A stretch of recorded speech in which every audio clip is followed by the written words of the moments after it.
the budget.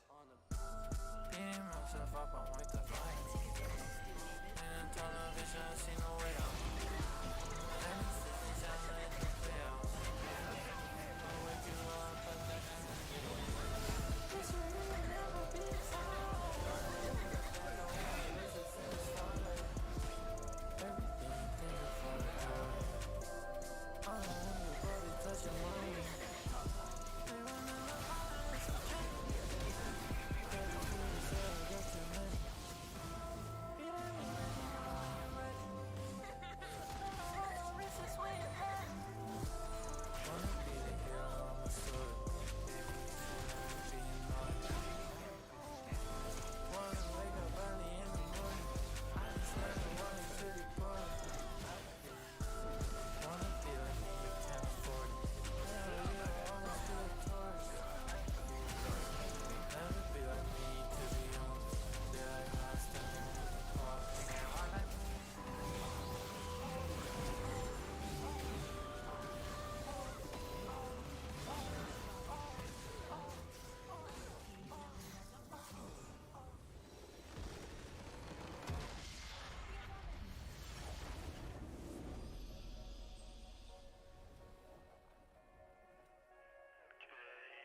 Come to me inside out, from the inside out. Get a car for you after midnight. I do a street fight, I get my 3 strikes. Lie down and bleed out just to see you smile. With no makeup on, with your hair out. Come to the backstage, I'm in the red light. I lay awake late nights, past my bedtime. For some of your time, just to see you smile. Geeked up for real. How about you? Yeah, we geeked up for real. Stay true. Yeah, we Giving his opinion on how another murderer could potentially beat their case. That blows my mind. Randolph Murdoch bin Sr. was ganz elected Ohr. solicitor in 1920 and served until he was killed by a freight train in 1940. Sounds like a murder. That sounds like an actual old western murder where they tied him to the train tracks. Don't know the situation, it literally just sounds like he was murdered. Now, some people suspected that the freight train incident was a suicide because no one could figure out why Randolph's car stalled on the tracks. But Murdoch Sr. was succeeded by his son, Randolph Murdoch Jr., known as Buster, who held the position for 46 years Cool from nickname. 1940 to on 2 separate occasions, 20 years apart. He told jurors that if they didn't impose the death penalty on a criminal defendant, he would use his power as solicitor to release other rapists into the community. Yes, you heard that right. What? It's hard to imagine a worse thing a prosecutor could say in court, but I'm sure prosecutors have. And he got to keep the position? He would make these threats like, okay, if he doesn't get the death penalty, 5 rapists will go into Gotham. He sounds like the Joker. What? Elected official, so he just campaigns and pays off the right people? Yeah, but I'm sure there's still systems in place where if you're threatening to release rapists out of like a grudge, you can get fired. Like, you can get, like, taken out. Like, you lose your position, I would think. Because it was the 70s. It's not like rape was cool in the 70s either. I'm sure people weren't like rallying behind him like, yeah, that's fucking Buster right there. That's how Buster plays. Get the death penalty. Or 50 rapists. Buster, release 50 rapists into the neighborhood. The guy really had rapists in the queue to join the server. Oh, you're talking about Buster still, yeah. I'm just going to take a guess that the other Murdochs didn't use the same tactic. Alex Murdoch, the now convicted murderer, is Randolph III's son. All of this information is to show you that the entire Murdaugh line is fucking evil, basically. Now that you're brought up to speed on where Alex Murdaugh comes from, let's talk about his kids, because his kids are no saints. Legal Eagle goes into more detail surrounding some of these cases, but I'd just like to give you a quick breakdown. If you want more information, obviously watch his video on it.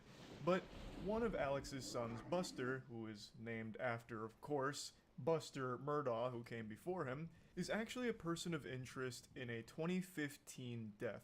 A young man named Stephen Smith was found dumped on a Hampton County road There wasn't a whole lot of indicators to suggest that this was a vehicle crash, and in fact was even ruled a homicide by a couple of people, most notably the county coroner. And interestingly, Buster Murdaugh is mentioned dozens of times in the investigation. Also, Alex Murdaugh and his brother Randy visited the crime scene, passing through the crime scene tape. And there were rumors that Buster Murdaugh and Stephen Smith were in some kind of relationship, and this case actually just got reopened after the entire Alex Murdaugh investigation. So that's all a bit peculiar. That doesn't seem good. Something smells very fishy over there with Buster Murdaugh, and he's not the only one. In fact, Alex Murdaugh's other son, Paul. In 2019, Paul and his friends were partying on a boat. At one point, his friends say Paul and his girlfriend got in an argument where Paul assaulted her, and then eventually the night culminated with the boat crashing, everyone surviving except one person, Mallory Beach. Paul was blamed for the death because he was fucking driving the boat. He received 2 charges, one boating under the influence causing great bodily harm, and one boating under the influence causing death. So as you can see, the Murdaugh family is known for more than just financial crimes. There's a lot of death linked to the family as well. And there's still more. There's still one that I haven't even talked about, one that happened before Alex Murdaugh killed his son and wife. In 2018, their housekeeper Gloria Satterfield allegedly tripped over one of their dogs and fell down the stairs and died at their hunting lodge. Alex Murdaugh then instructed Gloria Satterfield's sons to sue him for insurance money. However, he neglected to inform them that he had already collected on 2 settlements and basically robbed them of about $4.3 million from the insurance here.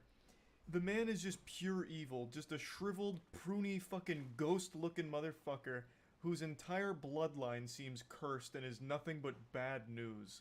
It is disgusting. His lawyer said he planned to sue Alex and Maggie personally because they allegedly kept a beer refrigerator at the hunting lodge and underage kids were free to drink up. Given the scale of Alex's financial crimes, discovery of his assets would have revealed years of Murdaugh's criminality. Later that same night, Alex allegedly found Paul and Maggie dead outside the kennels at the Murdaugh's sprawling hunting estate. I'm really trying to break this down into the most concise form possible just to convey like the general story of the situation, but again, I can't recommend checking out Legal Eagle's full video on it for the absolute best breakdown. In a nutshell, years and years and millions upon millions of dollars of stolen money and financial crimes were about to be brought to light, all of which Alex Murdaugh was panicked about. So, the main theory behind his motive for killing Paul and his wife Maggie is he needed some way of buying time to weasel his way out of this situation. I shit you not.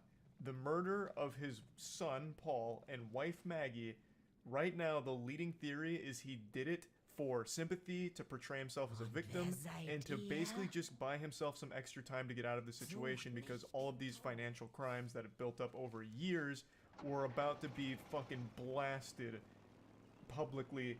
All of it was going to come to light. So that was his plan. Now, Paul was murdered before he ever stood trial for the death of Mallory Beach.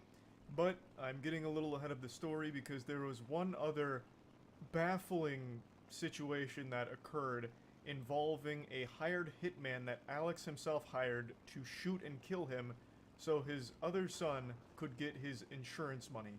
So Alex admitted to stealing from Chris and blamed his behavior on an opioid addiction. And then hours later, that same day after that conversation with Chris, Alex was shot in the head. Yes. Seriously. Does this seem like a far-fetched Netflix series yet? So, now we're at the part that I know. Everything that preceded this, fucking wild. No clue. But now we're getting into the part that my dad was talking about, and now I'm kind of in the know on where all this goes. Chat just educated me about this, so I have the spoilers here. But I guess I won't drop the spoilers. But I see now what has happened and how things have got to this point. Yes, but I mean, I'm okay. Alex later admitted that he hired his cousin Eddie to shoot him. Yep. So Alex's remaining son Buster To could get the collect life on a insurance. $10 million life insurance policy. But apparently cousin Eddie wasn't up to the job because the gunshot Good picture, wounds National raised Lampoon. that temporarily blinded Alex. Eddie would also turn out to be What Alex's the fuck? oxycodone. Alex later admitted that What he the stole from his law partners and clients to fund his addiction to painkillers. According to Hold on, then my dad's calling me about the Murdoch shit that I just sent him with this. Hold on. Yeah, well, did you even know about all of the Murdoch shit with his family? Like how his son is most likely responsible for deaths as well? Yes. You And his son, like, in the boat accident, yeah, the boat. whole deal. Yeah. I know all the background of the whole thing. Yeah. And then how he tried to set up his own. Yeah, I just got to that point. Cousin Eddie to like a hitman to shoot him for the life insurance policy for Buster. Yeah, and then they fucked that whole thing up. Okay, I didn't know if you knew any of that because you didn't mention it. That shit's crazy. Well, see, that's why I haven't been playing any games. I got so into this, man. I'm like, I can't stop it. Like, that's why I said this is 10 times better than the goddamn. Yeah, no, this is absolutely wild. I had no idea it was like so deep reaching. I know. See, that's what I'm telling you. So you think it's pretty cool, right? Well, cool is like probably a weird word to use for it, but like it's fascinating. Like it feels like it's some kind of crazy movie. Yeah, he's really into the whole Murdoch shit. We got like encyclopedic knowledge on this whole thing apparently. He didn't even mention the family stuff, so I thought that'd be news to him. Yeah, no, this whole family's rotten. Although I haven't heard anything about the mother, so maybe she didn't do anything terrible. I have no idea. for violent schemes. Real quick though, was his plan actually to die? Like, did Alex Murdaugh hire cousin Eddie, goofball McGee, red-blooded patriot, fucking wild maniac to come shoot him and kill him? That's wild. So his plan was actually to die. He said, come shoot me in the head. And then he survived. He's like, damn it. Time to change plan. Wow. Hey, a lot of things can be said about Alex Murdaugh, but God damn it, he gave it 110%. This man was ready to literally kill himself so that way his son could still have some fucking cheated funds. $10 million life insurance policy. The drug dealer. The trial's biggest bombshell was an unsent Snapchat Yes, video this is the one that my recovered dad from was Paul's talking phone. about. Alex told police he had last seen his son and wife 90 minutes before he found their bodies. Several witnesses testified that they could hear Alex's voice in the background of the video.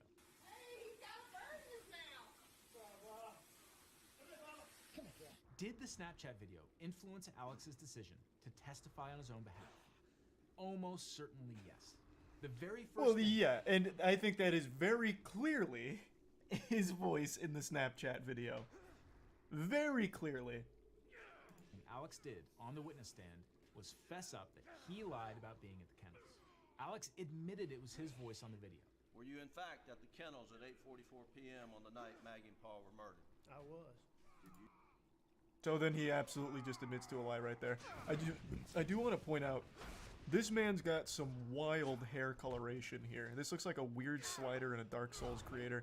He looks like a French fry with like some cheese sauce on the top. That shit is going hard. You lied to Sled Agent Owen and Deputy Laura Rutland on the night of June 7th. I did lie to them. And I'm so sorry that I did. Other than lying to them about going to the kennel, I was very Holy cooperative shit. in every aspect of this investigation. When Alex's brother Randy overheard Alex trying to bribe a nurse to let him use her phone, he thought it was suspicious. And brother Randy called the police and the story began to unravel. Oh, Jesus Say, Christ. Sled sketch artist, and spent. Man, this guy just straight up looks evil. He looks actually soulless. Those are some hollow, empty devil eyes right there. 100%. Sometimes people just look the part. But in an earlier interview with investigators, Alex had actually implicated his groundskeeper. He also told the jury that someone angry about the death of Mallory Beach What? committed the murders. These inconsistencies undermined Alex's credibility. Then there's the mess with Alex's financial crimes. The prosecution argued that Alex's financial crimes couldn't be separated from the murders because exposure of his vast financial crimes was one of the motives speaks to his for killing characters. Maggie and Paul. Well, not only that, I imagine that also helps to demonstrate, make a character profile, right? I don't know if that is actually something that's usable in court, but doesn't that also serve to poke holes in the credibility since all of these financial crimes hinged on a bunch of lies and embezzlement and all of that? Or is that not allowed? Every single one of these, you had to sit down and look someone in the eye and convince them that you were on their side when you were not. Wow, that's hardball. Do you remember even one of them? If you ask me questions, but I can't remember sitting down with Dion. Alex's response? What I admit is I misled them. I did wrong, and that I stole their money. What Prosecutor Waters was getting at was this. Ladies and gentlemen of the jury, Alex Murdaugh is sitting there and looking at you in the eye to convince you of something, but you shouldn't believe him. Just look at how he lied in the past. That's Moreover, strong Alex as fuck. testified that all of his financial bad deeds were caused by his drug habit, which was costing him as much as $60,000 a week. As for the weapons, prosecutors said casings for bullets from a .300 blackout rifle were found near Maggie's body. And the Murdaughs owned a rifle chambered in .300 blackout, and the weapon is now missing. Alex also couldn't account for the clothing he was wearing on the day of the murder. His clothes had never been found. His mother's caregiver testified that after the murders, Alex tried to remind her about what he was wearing. I guess it's easy in hindsight, but I feel like even if I was in the court as this was unfolding, the second it came to that point, both of those in conjunction, I'd be like, well, he fucking did it. Oh, what kind of coincidence is that? Oh, so they were killed with .300 blackout rounds. Oh, you have a weapon with .300 blackout. That's a weird coincidence. Can you bring it in so we can just make sure like everything's, all good? Oh, it's missing. Well, what happened to it? Oh, you don't know. Oh.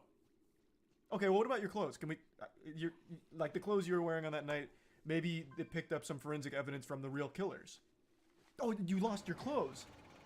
You're telling me a burglar came in the middle of the night while you were sleeping and took the fucking clothes off your back? Even your dirty goddamn undies, he took them? Oh. Like, what the fuck? This is outrageous. The speed of the jury's verdict, just 3 hours of deliberation Oh, after nice. a trial lasting a month and a half. That's a gold split. Speaks volumes. Yeah. The day after the verdict was read, Alex Murdaugh was sentenced to 2 consecutive life sentences for murdering his wife and son.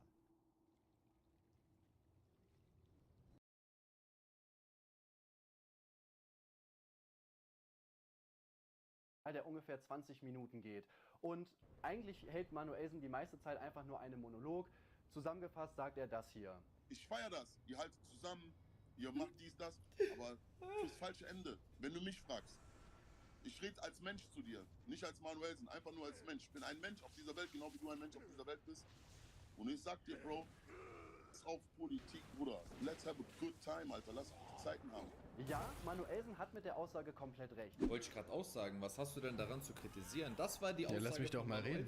Der ich zu 100% zugestimmt habe. Er hat recht, wir müssen als Menschen eine gute Zeit haben. Scheiß drauf, ob du Deutscher bist oder Türke oder was auch immer. Solange du nicht Can heißt, ist alles in Ordnung. Kleiner Spaß. Der sitzt hier, der heißt Can. Ich musste den kurz hops nehmen. Aber im Grunde genommen ist die Aussage einfach mega schön. Statt dass wir anfangen, irgendwelche Menschengruppen zu hassen oder uns gegenseitig zu bekämpfen, wäre es natürlich super, wenn wir als Gesellschaft einfach zusammenhalten, jeder hilft jeden und wir haben einfach eine schöne Zeit. Da bin ich komplett bei ihm. Aber Bro, denkst du wirklich, er geht jetzt aus dem Livestream und denkt sich so, boah, Manuelsen hat recht, auf einmal bin ich gar kein Nazi mehr und feier Ausländer voll. Schlimmer wird's allerdings, als Manuelsen anfängt, über Politik zu reden. Ich habe hier einfach mal 3 verschiedene Ausschnitte direkt zusammengepackt. Das ist Politik, Bruder. Ich sag dir, scheiß drauf. Das ist die Politik, die macht, was sie will. Die Politik macht, was sie will. Die waren noch nie ehrlich zu uns und werden die nie sein. Weißt du? Die werden das nie sein. Politik ist erfunden worden von Männern, die zu schwach für Schlachtfeld waren. Das sind die Männer, die zu Hause geblieben sind. Das im Senat, Summen unserer die Pfeile feinen Herrschaften. wird das Die sagen, letzte nein, Geräusch sein, das ihr machen wir so, hört, dann machen wir so. während Du hast ich die euren ganze Schädel Politik entstanden. zermalme. Ich rede schon von damals, das war in Rom schon so. Erstmal finde ich die Aussage spitzt auf Politik und Politiker sind nie ehrlich. Ja, die Aussage ist halt super kritisch. Oh Leute, ich bin heute mies in Fitnerstimmung. Ich glaube, ich schicke Manuelsen jetzt auch eine Nachricht. Bruder, was will der von dir? Was zieht er deinen Namen so bestimmt direkt, der Ehrenloser? Junge, ist der unlustig, ne? Beziehungsweise seine Ideologie möchte ja das jetzige System abschaffen. Das heißt, gegen die Politik zu schießen, spielt ihn einfach komplett in die Karten. Aber auch davon abgesehen ist die Aussage nicht klug, denn Politik ist nun mal ein Grundpfeiler unserer Gesellschaft. Dass viele Dinge nicht gut laufen, will ich gar nicht widersprechen. Und es gibt auch viele Politiker, die vielleicht korrupt sind oder wo es Absprachen gibt, die wirklich nicht ehrlich sind. Da hat er komplett recht. Aber Politiker sorgen zum Beispiel auch dafür, dass unsere Gesellschaft läuft. Beispielsweise mit Gesetzen. Und noch was sehr wichtig ist, was viele Leute nicht verstehen. Politiker verdienen viel Geld. Ja, da habt ihr recht. Und die erhöhen sich auch ihre Diäten und so weiter und so fort. Das stimmt. Aber ihr müsst euch überlegen, es gibt einige Politiker, die woanders, ne, als Dozenten oder in irgendwelchen großen Firmen, das 2, 3, 4, sogar 5-fache von dem verdienen würden. Naja, er 50-fache, in der ne? Politik verdienen. Sie opfern sich selbst aber, verkaufen sich unter Wert, um dieses Land voranzubringen mit ihrem Know-how in dem Fachbereich, in dem sie tätig sind. Das ist Kulak, Sohn von Gru. Also ich sag mal so, es gibt sehr, sehr viele Politiker, die auch, ja, Politiker auch von sich, die in Aufsichtsräten von verschiedenen Firmen sitzen oder die so schon für Gesetze abgestimmt haben, dass die nach der Politikkarriere dann irgendwo sitzen und sich eine goldene Nase verdienen. Ne? Also vor allem, du darfst ja als Politiker auch noch Nebeneinkünfte haben, nur mal so nebenbei. Und viele sitzen in irgendwelchen Aufsichtsräten oder haben selber Firmen oder machen noch irgendwas beruflich. Also die Aussage ist halt auch einfach falsch.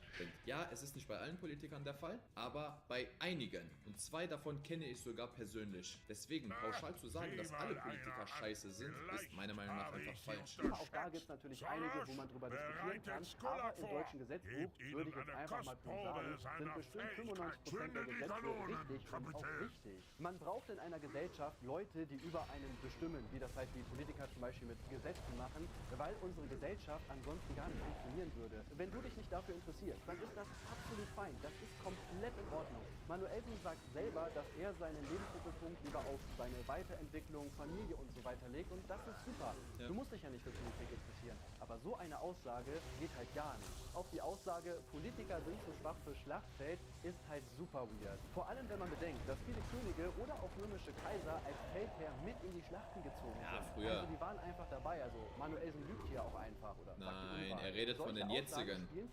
Gut, er hat doch gesagt, das war schon im alten Rom so. In die Karten.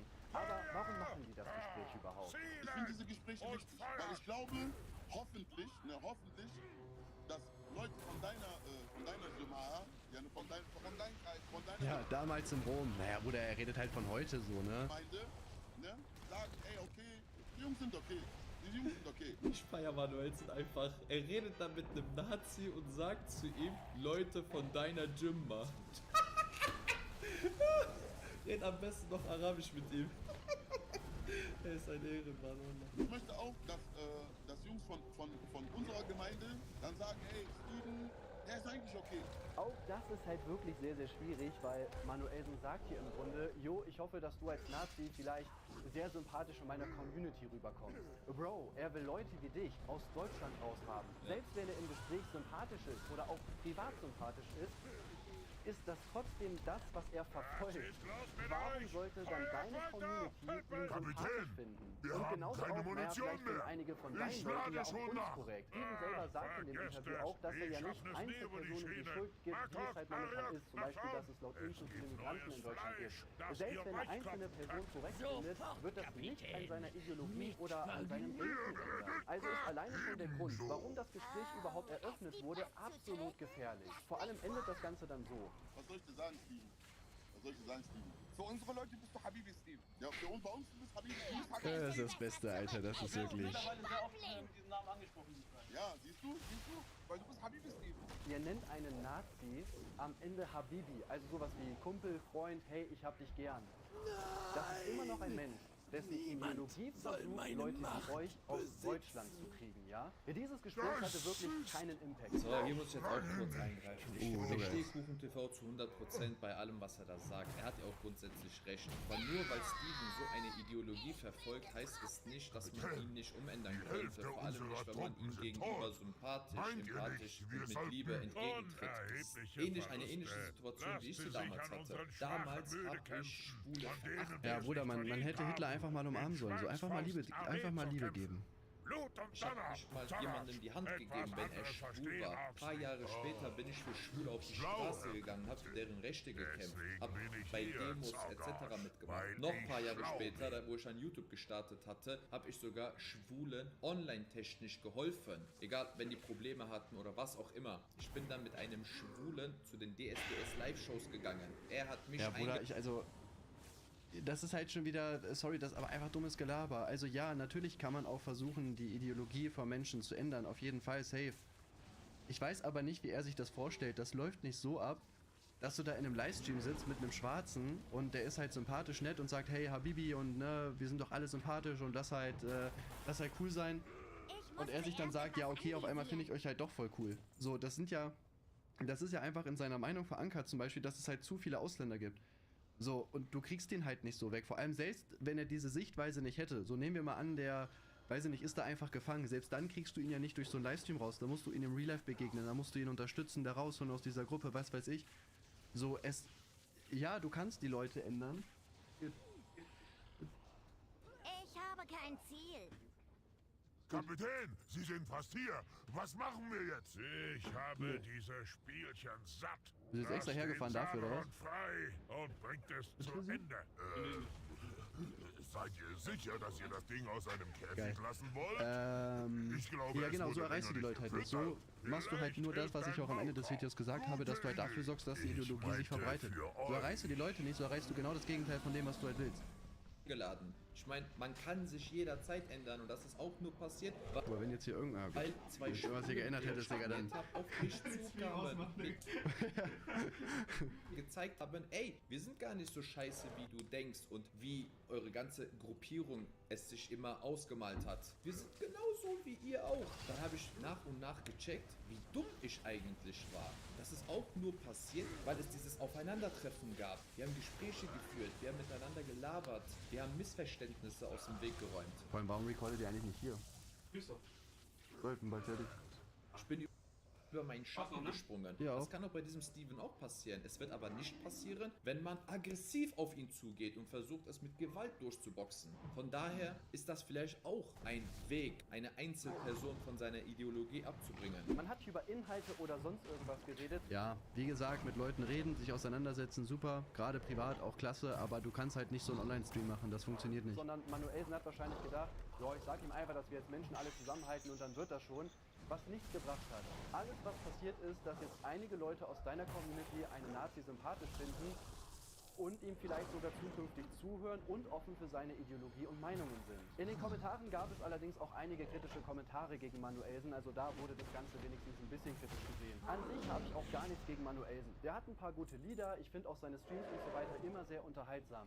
Aber du kannst einfach nicht so einer Person eine Bühne geben. Beziehungsweise doch kannst du, wenn du wirklich informiert und kritisch daran gehst. Und genau das hast du nicht gemacht. Mr. Rap hat zu diesem Thema ebenfalls schon ein Video hochgeladen. Und der hat unter der Instagram-Seite von Steven einfach mal geguckt, was die Leute in die Kommentare schreiben. Und da können wir einfach mal kurz reinschauen. Das Scharo der Dosenwechsler gewesen sein. Oder natürlich ist es immer auch Werbung für unsere Sache. Oder meiner Meinung nach einer der besten Ideen, die es in der Bewegung gab. Unsere Ansichten werden den Kids in der jetzigen Gesellschaft auf einer guten Ebene näher gebracht und ordentlich vermittelt. Oder alles, was Reichweite gibt, muss genutzt werden. Oder es wurde auch Zeit, dass die nationale Ecke im Mainstream landet. Nur so können wir uns etablieren. Diese Rapper und YouTuber, beziehungsweise deren Reichweite, wird halt einfach genutzt, um deren Ideologie in den Mainstream zu bringen. Ich muss hier sagen, sehr, sehr hinterhältig. Ich kenne jetzt, wenn ich so überlege, keinen Nazi. Steven ist der erste, den ich jetzt im Internet gesehen habe. Ich dachte, wenn man aufeinander zugeht, wäre das eine gute Sache, aber wenn ich mir jetzt die Kommentare da durchlese, lese. Natürlich repräsentiert das nicht jeden von denen. Da merkt man schon, dass die sehr, sehr hinterhältig sind. Und das kannst du auch zu jedem anderen da sagen. Mit Sicherheit gibt es unter denen auch Leute, die überhaupt keine Schnittpunkte mit Ausländern hatten und sich jetzt vielleicht denken, ey, die sind gar nicht so schlimm, wie ich immer gedacht habe. Oder wie es mir immer... Junge, er versucht das aber auch immer irgendwie zu relativieren und runterzuspielen, ne? Wirklich jedes Mal. Immer wieder eingetrichtert wurde. Es kann alles sein. Es kann sowohl bei uns Leute geben, die jetzt auf einmal deren Ideologie Danke, Vantex, für nochmal 300 Bits. tolerieren, aber es kann auch bei denen Leute geben, die auf einmal sich denken, ey, der Mazdak ist zwar ein Ausländer und vom Optischen her würde ich ihn gerne umbringen, aber er ist gar nicht so scheiße, wie ich immer gedacht habe. Er hat einen langen Schwanz, er sieht gut aus, er ist ein Ehrenmann. Khalas, ich folge ihm und supporte ihn. Vielleicht heiratet er sogar in Zukunft eine Iranerin, ihr wisst es nicht. Das Ganze halten die ja nicht wahrscheinlich, mal geheim, sondern Bruder. die sagen das ganz offen in den Instagram-Kommentaren und trotzdem gibt es immer wieder Leute... Ja, ich weiß nicht, also... Ja, so funktionieren Nazis und solche Gruppierungen halt nicht. Was soll ich dir sagen? Also... die Videos mit ihm drehen, TikTok-Livestreams machen Serge, Dankeschön für den und Prime-Sub. sonst irgendwie die Plattform geben. Und wie gesagt, ich finde es gut, dass das gemacht wird, aber es muss halt absolut kritisch passieren. Deswegen sind halt meistens nicht irgendwelche Rapper oder YouTuber dafür gemacht, sondern Leute, die sich vielleicht selber in dem Bereich Politik auskennen oder sich vorher zumindest sehr krass damit auseinandergesetzt haben. Das Ganze ist halt einfach saugefährlich. Ihr könnt keine menschenverachtenden Aussagen in solchen Videos einfach unkritisch stehen lassen.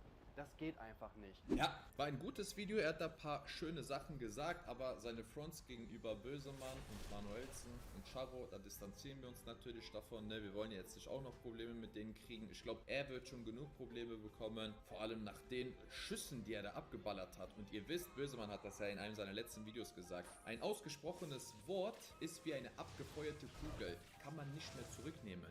In dem Sinne wünsche ich euch noch einen schönen Tag. Ich bin mal gespannt, was die Jungs darauf geantwortet haben. Manuelsen hat geantwortet, aber ich glaube, soll ich das vorlesen? Lieber nicht, oder? Was? Nein, lieber nicht. Totales Differenzial, danke für den Tier 1 Sub. Oh, Stufe 3 sogar, Junge. Vielen lieben Dank, Junge. Ehre, perfekt, dass wir was drin haben. Ja. Der böse Mann hat gelesen, er hat nicht geantwortet. Guck mal. Der guckt sich das jetzt an. Der macht jetzt eine Reaction da drauf. Ja, Freunde, in dem Sinne wünsche ich euch noch einen angenehmen Tag. Passt auf. Ja, also wie gesagt, also ich fand die Reaction tatsächlich nicht so gut. Kann man sich auch denken. Also ich weiß nicht, irgendwie habe ich so ein bisschen das Gefühl, er wollte, also er hat schon bei vielen gesagt, ja, sieht er genauso, hat dann aber trotzdem irgendwie gegen mich argumentiert. Und man hat am Ende auch gemerkt, hat auch gerade einer in den Chat geschrieben, irgendwie, dass er, glaube ich, das auch so ein bisschen nicht so wahrgenommen hat, ne, hier mit den Mr. Rap-Sachen da, ne, dass es halt einfach deren Taktik ist, da gerade Reichweite auf diese Bewegung zu bringen, ne. Finde ich schade auf jeden Fall. War keine gute Reaction. Ja, es tut mir leid, Bro. Ich habe dir wirklich alle Chancen gegeben. Aber das war's.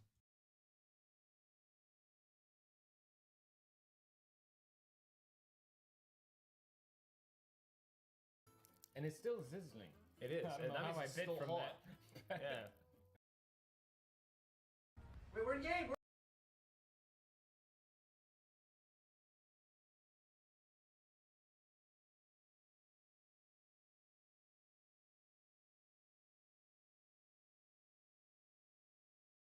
I live right here is crazy.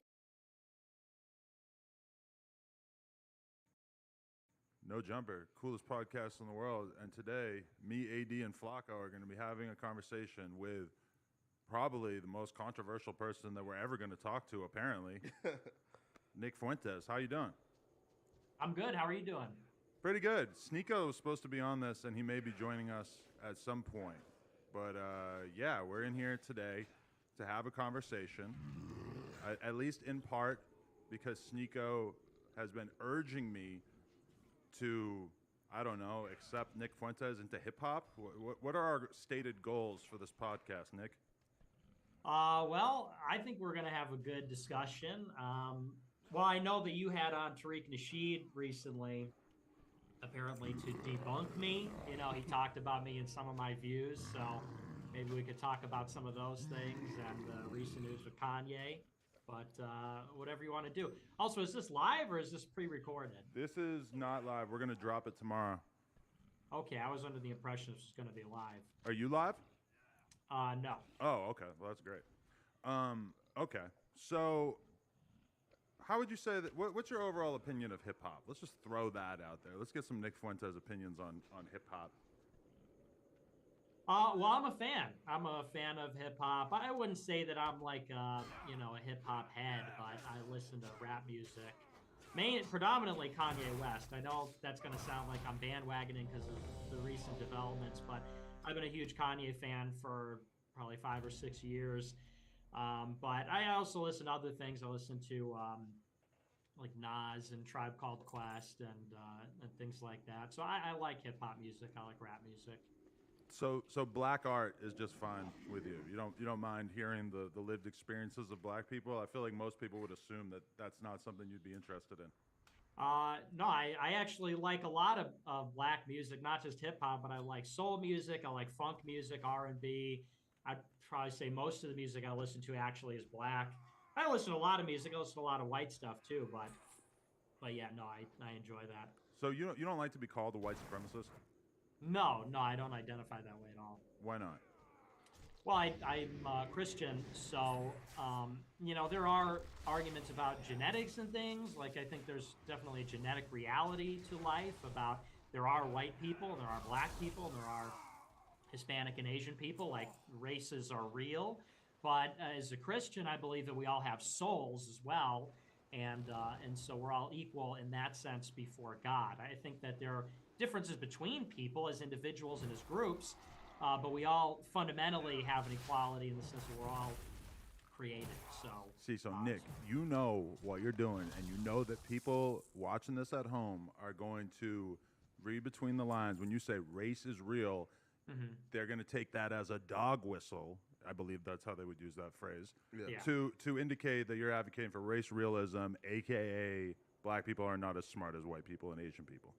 Well, that's not really what race realism is. And I know that Destiny and I've seen you entertain this as well. People say that I put on a certain face and I put on a facade and I disguise my real views.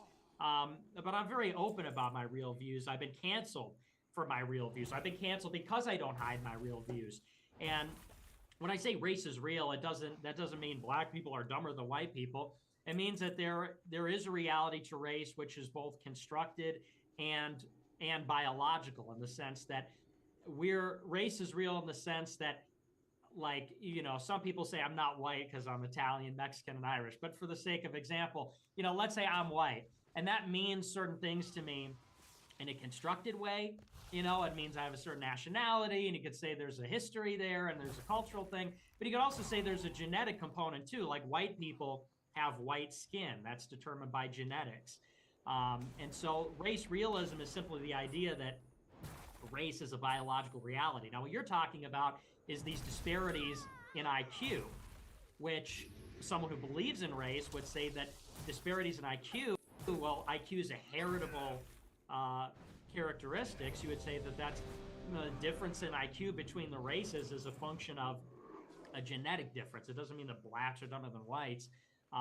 And by the way, I brought up Destiny a moment ago because he's been popularizing this. He's been trying to say, oh, Nick believes these things, but he's going to put on his good face. Destiny believes in the same facts. He just doesn't believe in the genetic explanation, which is a legitimate explanation. He just doesn't tell you that. Right. So, I mean, would you say that you've been smeared by the mainstream media or whatever as being more racist than you are? Yeah. I mean, they lie about my views because, like I said, I'm very open about my views. I'm not ashamed of them. I'm looking for people to tell my views, and I can give it in the most extreme way. But people say things like Nick wants to live in a whites-only country, and Nick thinks whites are better than other people. And it's like I don't believe those kinds of things. So, yeah, so I am smeared. What is your overall opinion about African American people? I think they're. What do you mean, my overall opinion? Just off the bat, what do you think about black people? I think they're good people. I love people. I love all kinds of people. I love black people. My family goes back in Chicago like 4 generations, and so my family's grown up with black people, lived with and among black people for over 100 years. My grandmother, she grew up in the projects in Chicago. My parents, they ran a security school on the south side of Chicago, South Loop, where they trained a lot of black people how to shoot guns and become security guards and cops and things like that. I grew up in the suburbs, so I didn't have as much interactions with black people as my parents and grandparents, but I think they're upstanding people. I like their art. I think they're talented. You know, I'm friends with a lot of black people, so. But you would rather live in an ethno state and all the races just sort of stick together? I wouldn't say that necessarily, because the thing is that all countries have some amount of diversity. What I would say is I'm against immigration, because America's always been a white and black country since its founding. You know, when the United States was founded, or when Europeans began to settle, even though obviously blacks were brought over as slaves, when they were emancipated, and before that, it was a country that was white and black, and that is a dynamic that's changing in the last 60 years because of immigration. So I don't know that I would say, like, oh, I'd prefer to. I mean, it is what it is. The country is what it is. I just want to stop immigration. In what sense? Like, you just think that we allow people into the country too easily, or do we not allow the right kinds of people? I've heard that argument, that it's easy for like low-skill workers to get into America, and that they sometimes make it hard for like PhDs to stay in the country. It's just too many. That's the problem. Because the thing is, I guess I'll say it another way. I'm not necessarily against immigration, but we have now is like millions of people coming in every year, where you're getting tens of millions in a very short amount of time. And it's just changing how the country is fundamentally. Countries can have immigration. They can bring in, you could say, a lot of people without changing like the demographic composition of the country, which is what we're doing. We used to have an immigration policy for a long time where it restricted the immigration groups based on national origins, and we would let them in waves, so they would come in and they'd assimilate. What we had after the 65 Immigration Act and the 1990 Immigration Act is they just opened up the spigot of immigration, and the people come and they just don't stop, and they come in bigger numbers every year, and it never relents, and never stops. And what's happening now is it's just totally changing the landscape of the country, culturally, in terms of the language, our identity as a nation. And that's honestly bad for everybody that considers himself an American, I think. So, I mean, we can have low-skilled people to address, you know, the labor needs, or high-skilled people depending on, you know, what you need. But bring in, you know, 100,000 people. Don't bring in like 3 million people in a year, you know? Right. What I will say is that when I see like a fucking refugee crisis, I'm just like, why is there any kind of pressure on us to allow any more people than we fucking feel like allowing into our country? Like, it's just not, it shouldn't be our problem at a certain point, and it's just crazy that we're expected to make this our problem, that people are just showing up and trying to come in. I don't know. And that's the question, is what is their government's responsibility to their own people? Every time there's a government that's toppled, or, you know, there's a horrible economic disaster or something, like in Haiti. Haiti's a good example. There's something going on right now. And the Haiti government collapsed because their government stole all this money. You know, they have this deal with Venezuela, where Venezuela loans them oil, and the Haitian government can defer payment for the oil, and they could sell the oil and then make money on it, and then they were supposed to use that for social programs, and the government just stole all the money. So then, when the Venezuelan economy collapsed, they stopped exporting oil, and the fuel prices shot up, and now the Haitian government owes the money on the oil, and so now the economy's in free fall, there's gangs controlling the streets, and now all these refugees are coming to the United States and Central America. Look at this refugee right here. Gang. We talk about Haitians. Yeah. Yes. Sneeko, welcome to the gang, I guess. Panel. Yeah. Not a gang. I'm not in a gang with Nick. I'll take that back. I'm in a gang with Nick. You are. See, I'm in God's gang with Nick and Ye. Jesus gang. Let's I'm go. glad that you're back. Well, you guys, AD will agree with you on that. He's a big God guy. Oh, definitely. Yeah, but I'm glad that Sneeko is here, because this was all his plan. I think that the whole theme here is basically Sneeko saying that Nick Fuentes should be normalized and treated like a part of acceptable society, and that's what we're trying to hash out today. He should be. And I think now that Ye's getting canceled and that he just signed with Parlay is proving the fact that if you talk about a specific group, that you will automatically be deplatformed. And you saw, I don't know if you talk about what happened with Nori, but Nori went on every fucking radio show apologizing for someone else's comments, because all Ye said was he's jealous of Jewish power. That's as far as it went. And then even if someone's That's a on nice your view platform, of what he said. He actually said something like way more aggressive than that. Yeah, but it was all because of the George Floyd comment. That too. I think like the Jews stuff almost got pushed to the background in favor of people really trying to cancel him for the George Floyd shit. Nah, hell nah. No, I think the 100%. Jewish stuff was definitely like the prominent issue there, right? I think they're both issues, but I just felt like I saw a lot more people honing in on the George Floyd shit. I've never seen anybody, like quote unquote, get mass canceled for being quote unquote racist, right? In terms of somebody black, right? Now, I believe that Kanye, especially like this morning with Hot 97, they brought him on to like address like his statements towards like like the quote unquote like Jews, right? Not right, but no here, right? But look at this though. Again, but the main issue was Kanye was quote unquote anti-Semitic, and he got canceled for that. And then Kanye went on Drinks Champ and pretty much doubled down on his takes on Jews, and that's what I think the issue is, bro. And again, like me personally, I don't think that Revolt or or like IG or like YouTube is out here canceling Kanye because he said some racist shit. Well, we don't know if about black folks. we don't know if the Drink Champs interview was removed because of Revolt making the decision or YouTube deciding to remove it. Although if YouTube might have said we're gonna remove it if you don't remove it, or Revolt might have just done it on their own accord. Yeah, It was probably Nori's publicist. His manager called him up and said, Privated "Yo, it though.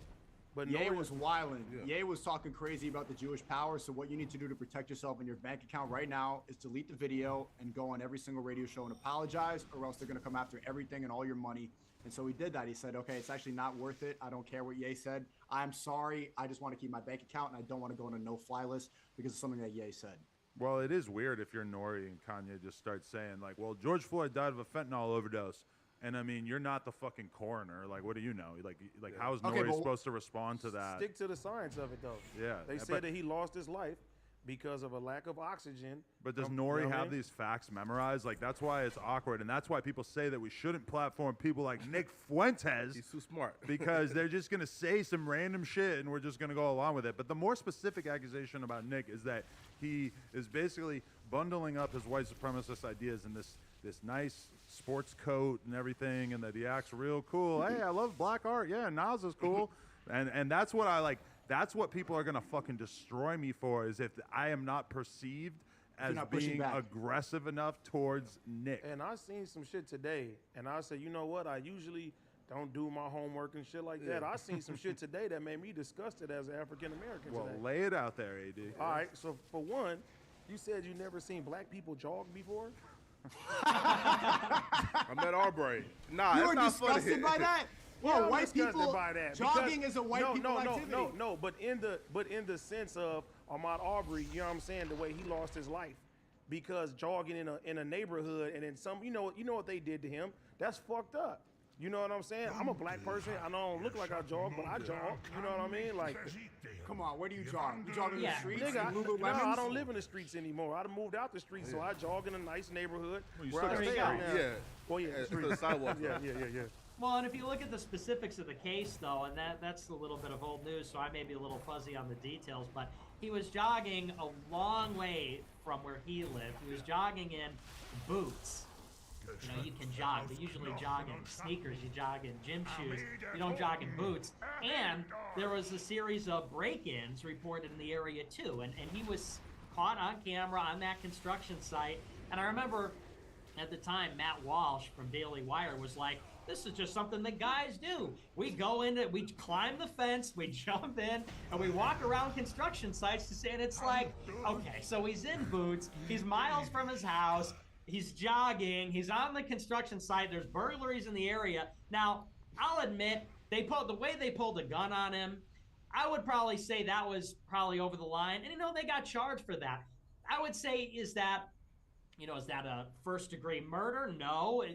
What do you call that? I'm not like a lawyer. I don't know what you would call that. But the point is they try to make it out like this was the new Ku Klux Klan.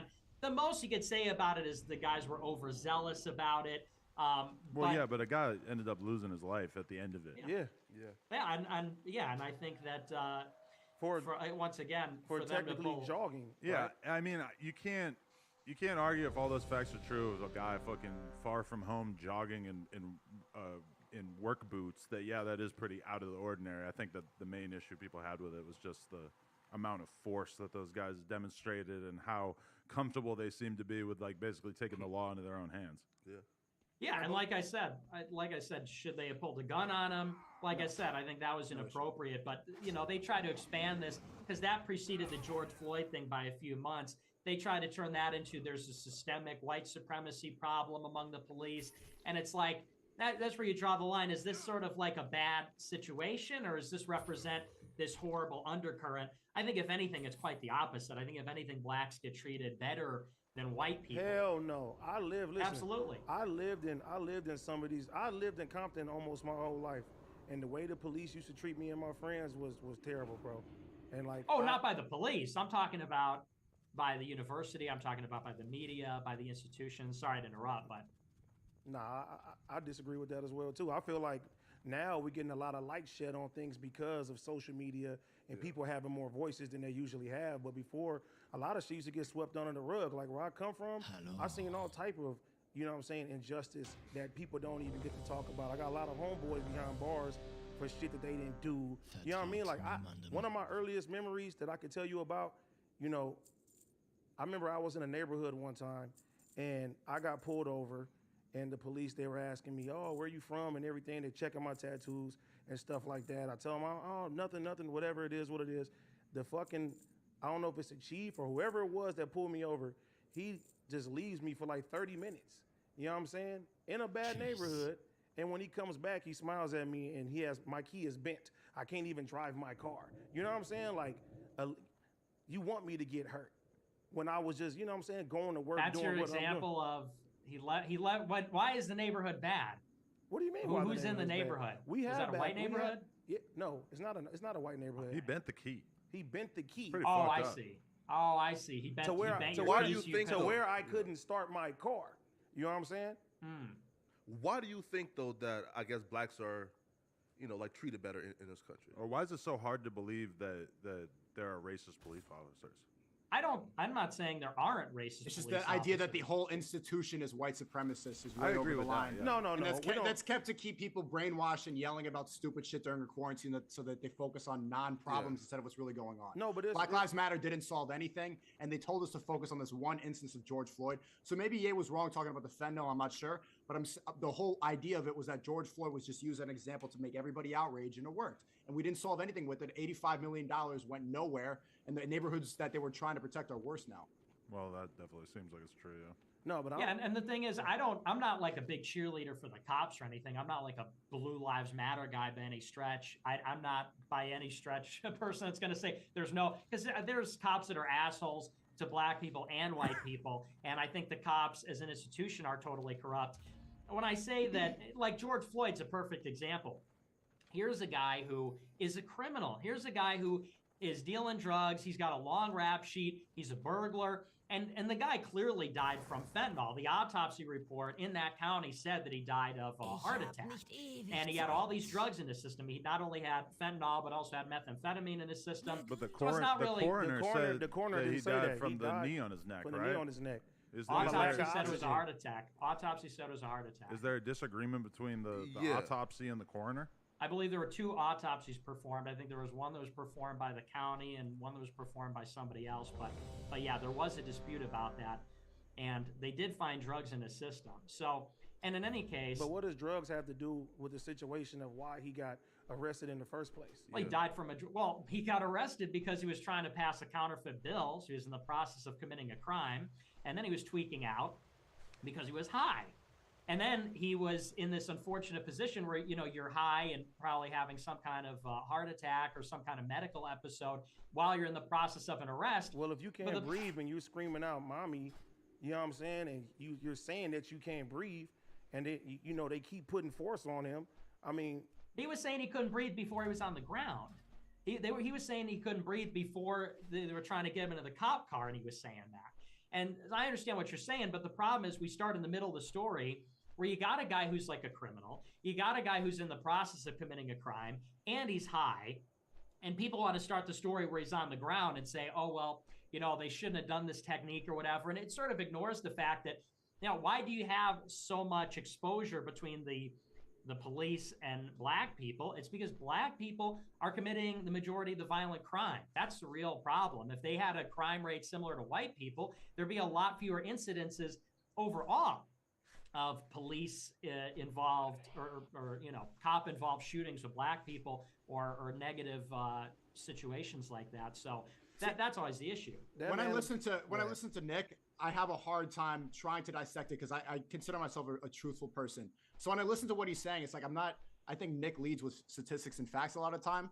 And that's the problem, is that we're meant to think like people like him are bad and we're supposed to push back. And if you don't push back, you are going to get in trouble uploading this video. Nah, Part of the reason I got a couple strikes. I don't give a fuck about the pushback and everything. No, like but that. I just want to finish the point. Like, you're supposed to, or else like that was part of the reason I was terminated on YouTube, was I was listening to Nick and I was laughing and I wasn't disagreeing. But he could be on Destiny's channel or he could be on other people's channel who disagree with him and they keep you on. And I think that should show. But when I listened to him, and Adam, you called him a white supremacist earlier. Well, I'm not name calling at all. I'm just trying to get him to be upfront about his. No, but you said that. You said that Nick is a white supremacist. I'm curious to like what he said specifically that makes you think that. Well, I did hear leaked audio of you comparing a white woman having sex with a dog to having sex with a black man, and saying that it was basically the same level of degeneracy, and that was like leaked audio. So I felt like that was kind of telling about what you might say behind the scenes. Yeah, and maybe that was a joke. Well, no. I mean, I can explain the. It didn't sound like a joke. Well, hang on. I can explain the context of that, and the thing is, I'm going to answer that. But first, I want to say the better question is, because I saw your stream yesterday, full disclosure, Adam, on Twitch, where you went to the SPLC, which is an advocacy group. And I will acknowledge that the SPLC has deemed a lot of people and different podcasts that I enjoy like basically hate groups. So I don't put a lot of faith in their opinion off rip. So I did go there to get some information on stream, but I'm not saying that I deem them a respectable organization.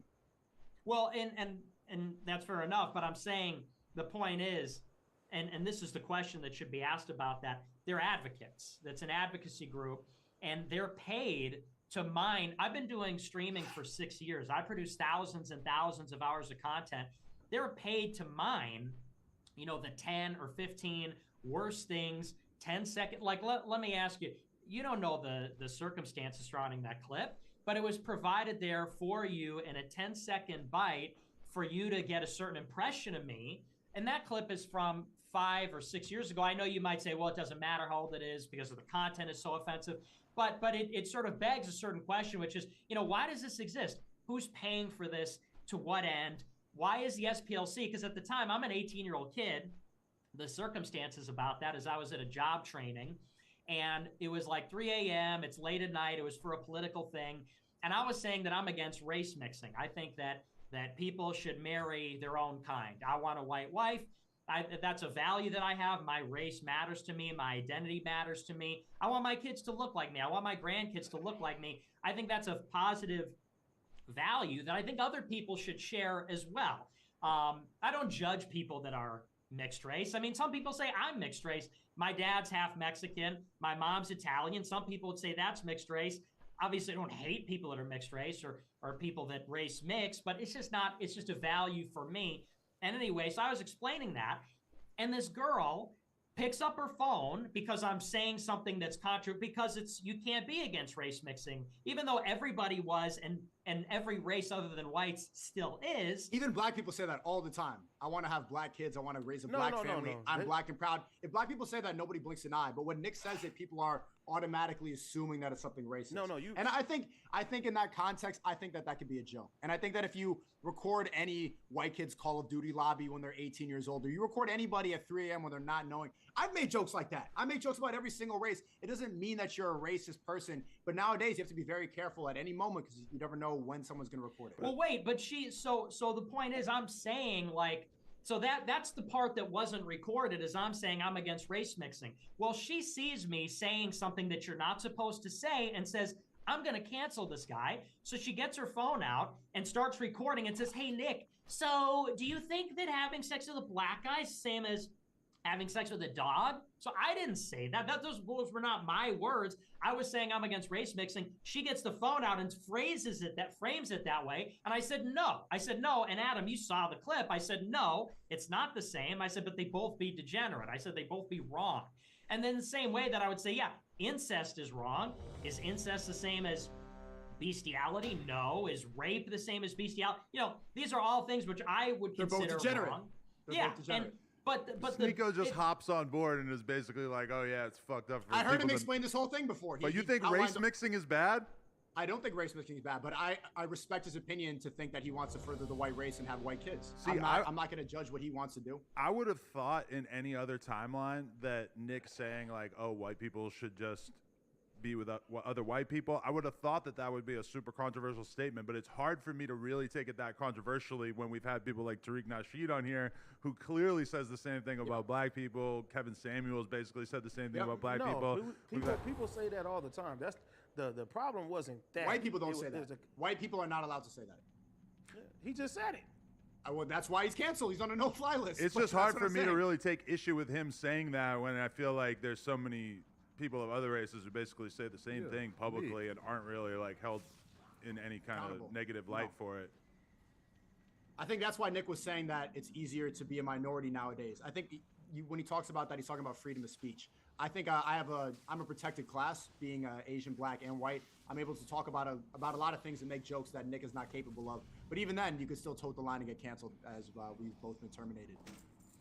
Right. But, yeah, I still haven't seen you. I disagree. I've heard Destiny bring up that same instance. I'm curious to what do you think Nick has said that's made you think he's a white supremacist? Besides that, what about the black people's hands should be cut off at the airport? No. Well, Why I don't mean that. Funny. Like what? How, in what context? Because it was part of a joke. It's part of because I'm talking about. Because I'm talking about how, there was this development where I think it was American Airlines or one of the big airlines said that gay men well, it's not just gay men. It says that men can wear the girls' flight attendant uniform and the girls can wear the male flight attendant uniform. And I said, you look at these videos from World Star or whatever on social media of black people fighting on planes. And, and I don't know, I mean, you're going to pretend this doesn't exist, like these videos of black people fighting everywhere at Disney World, at the airport, at restaurants.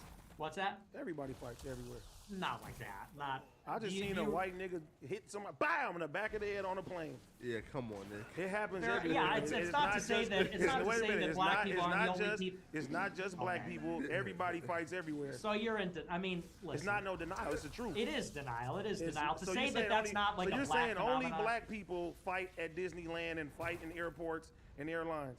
I'm saying that you when I go on social, guy, you with the truth, not what you see on social media. Where's the facts? I can show you videos right now where white people, black people, Mexican people, Asian people, everybody's fighting everywhere. Yeah, it really, okay. I know everybody fights, but I'm just saying what I see on social media. Why single out? It happens more with black people. It happens way more with black people. See, I came up to the same conclusion before I even knew Nick when they were talking about the Stop Asian Hate Crimes in New York City.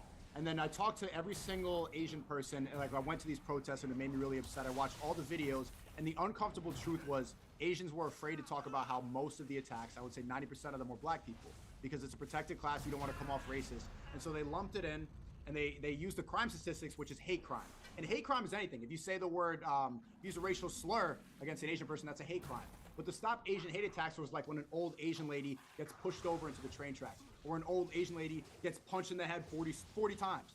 And if you look at what race is doing that, it was black people. And the reason, whatever justification you want to make for it, overall in New York City, there's more bums, there's more homeless people, there's more poor people that are black than other races. And so that's why poor people commit crimes more often. Again, he's not wrong. We're 14% of the population, and we're responsible for 50% of the violent crimes. So he's not wrong. We commit violent crimes more than any other race. But I guess where AD point is simply just fighting at Disney World or at an airport. How do you just attribute that to black people?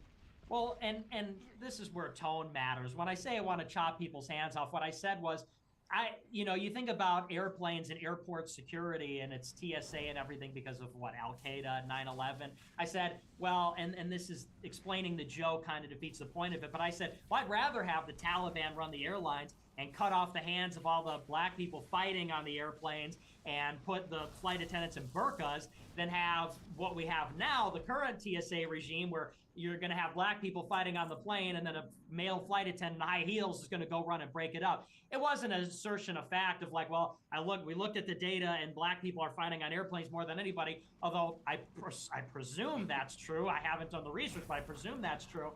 And so that's a joke. And the point is, AD, and I'm a little bit disappointed. If you can't say, like, you know what I'm talking about, if you're gonna take umbrage at the fact that I say black people are fighting at the airport in Disneyland and say, well, white people fight too, like, you don't know what I'm talking about, that's just like either dishonest or delusional. I mean, I'm just telling it to you straight up. To say that makes me a racist because I have fucking eyeballs and I see what people say I didn't on call you anything. Twitter. I'm just saying it's wrong. Well, you said it was white supremacists. See, both of the instances that you guys brought up were kind of jokes. You didn't hear taken white out of supremacists context. come out of my mouth for any No, that was the instance. question. My question was, can you name something that makes Nick a white supremacist? And both of you brought up jokes that, like, out of context, and the way you're saying it sounds bad, but that's what social media does now. You take things out of context to position somebody in a bad way. I believe But I believe that 100%. You're right. Right, so, and I think that kind of proves what you just brought up. Like, what belief has Nick said that makes you think that he's a racist or a white supremacist? With the question though, so isn't like again, I may be like severely misinformed. Isn't a white supremacist just like somebody who thinks that white folks are supreme, right? Yeah. To the other races. Well, Nick, like, don't you think that white folks are supreme? No, and I answered that earlier. And the thing is about, so-called white supremacy is it has to be a materialist worldview. You can, in my opinion, well, actually, that's not totally true. But as far as white people go, for the most part, you really have to not believe in the soul and believe in God to be a white supremacist. You can't be a Christian. You can't be, which is what most religious white people are. You can't be a Christian and say that white people are better than other people, because Christianity is a universal religion. It says in the Bible, that neither Gentile nor Jew. Now, people take that to mean like, oh, that means everybody's equal all the time or something, but it means that we're all Christian. We all have a brotherhood in Christ, and we are all equal before God in terms of our soul. For you to say that white people as a race are better than other people, it's like, well, in what sense? Then you'd have to measure it out and attribute supreme value to a particular thing and say, well, if white people are better at something than another group of people, that makes them better as a holistic thing. And that, again, that you have to be non-religious to view it that way. So white supremacy is incompatible with being a Christian, and I'm Catholic. I am Christian, so. Yeah. Now, a better question is, what do you think that white folks are better at, than I guess any other race? Better than any other race? Yeah. Well, I would say that every race has their strength. I would say the white people are very good at literature and architecture and philosophy and basically everything. Well, no, I mean, he lots of didn't things. say anything. He didn't talk about dance. He didn't talk about culture. He didn't talk about art. He didn't talk about creativity. He talked about pattern recognition. So you think that the soul of a black person is to be like a great artist or dancer or what? Basketball player, football Well, player? no, now you're talking about soul. I think that, yeah, I mean, black people are great athletes and they're great artists, and that's not to say that black people can't be other things or do other things, but we're talking about the strengths. In general. And yeah, I see that this is, I think I just saw the hypocrisy here. See, if we asked AD, and your name is Josh? No, that's Flacco. But you can call him Josh. Well, if we asked, Flacco, if Flacco and AD, if we asked you, like, what do you think black people are better at than white people? You would both say dancing, music, basketball, like, and probably make fun of white people for being awkward. And nobody would get mad. Nobody would get mad at that. Everybody would accept that as a universal truth. That in general, black people are better at music. And then Nick says an honest answer, better at innovation, better at architecture. And then it's like, oh, well, so black people can't do it, right? See, you get offended when Nick is truthful about the white race, but you can be truthful about other races and then nobody blinks an eye. Hey, I have a question though, right? So, oh, sorry. No, you go ahead. No. So, like, when, like, Nick says that white folks are better at, like, innovation, like, what did that mean? Well, here's a good example. Asians, if you look at IQ, we talked about IQ earlier, Asians actually outperform whites dramatically on IQ tests and on math tests. And if you look at some of these tests, standardized tests before university. So if you were to say strictly by IQ and by certain tests, you would say actually that Asians are smarter. Now, would you call me that, because I say that, would you call me an Asian supremacist? Would you say that I think that Asians are better than everybody because they have a higher IQ in terms of this metric? When I say whites are more innovative, it's because although Asians have very high IQ and are clearly predisposed to being good at math, I know that's like a stereotype, but it's based on fact. They outperform every other group in math. they're not as innovative, and that has a lot to do with their culture. That has a lot to do with their history, and of course, history and culture are in fact bound up with genetics. Behavior is bound up with genetics. You know, we say things like the fruit doesn't fall far from the tree. What does that mean? Children are like their parents. And there's a question about, is that nature? Is that nurture? It has a great deal to do with nature, more so than many people care to admit. And the point is, so Asians, although you could say in one sense they're smarter, you said better than other groups, they're maybe not as innovative. That's why they steal American technology. That's why they struggle to do a lot of things the Americans do. And so the point is, and I get back to the previous point, all human beings, I believe, have inherent dignity, and they have a soul, and they have a brotherhood and universality and equality before God.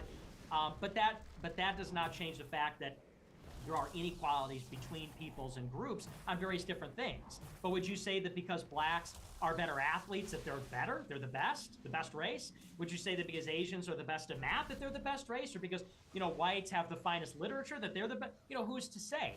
Those are all material things. Those are all based on, you know, material conditions. If you have a religious view, then we're not just material, we have souls. And so we should be afforded rights and respect and dignity based on the fact that we're all human beings. And I will say, though, that conversation, it is very weird that that's not a conversation that's really allowed to be had in public. And obviously somebody like Nick, who's been, you know, characterized the way that he has been publicly, him having that conversation, a lot of people are going to reject it or whatever. But, like, a lot of people have had their careers basically dismantled for just having the nerve to have the conversation about the correlation between race and IQ. Yeah, man. You got to just deal with Bitcoin now, or what? Yeah, I basically just do Bitcoin. I mean, the thing is, I've had checking accounts, they just keep getting banned. You know, I got banned from Bank of America, I got banned from Chase, I got banned from US Bank, I got banned from, I think, one other one. I was on a local bank, they just banned me a month ago. I started up a new bank account, I'm hoping that goes okay.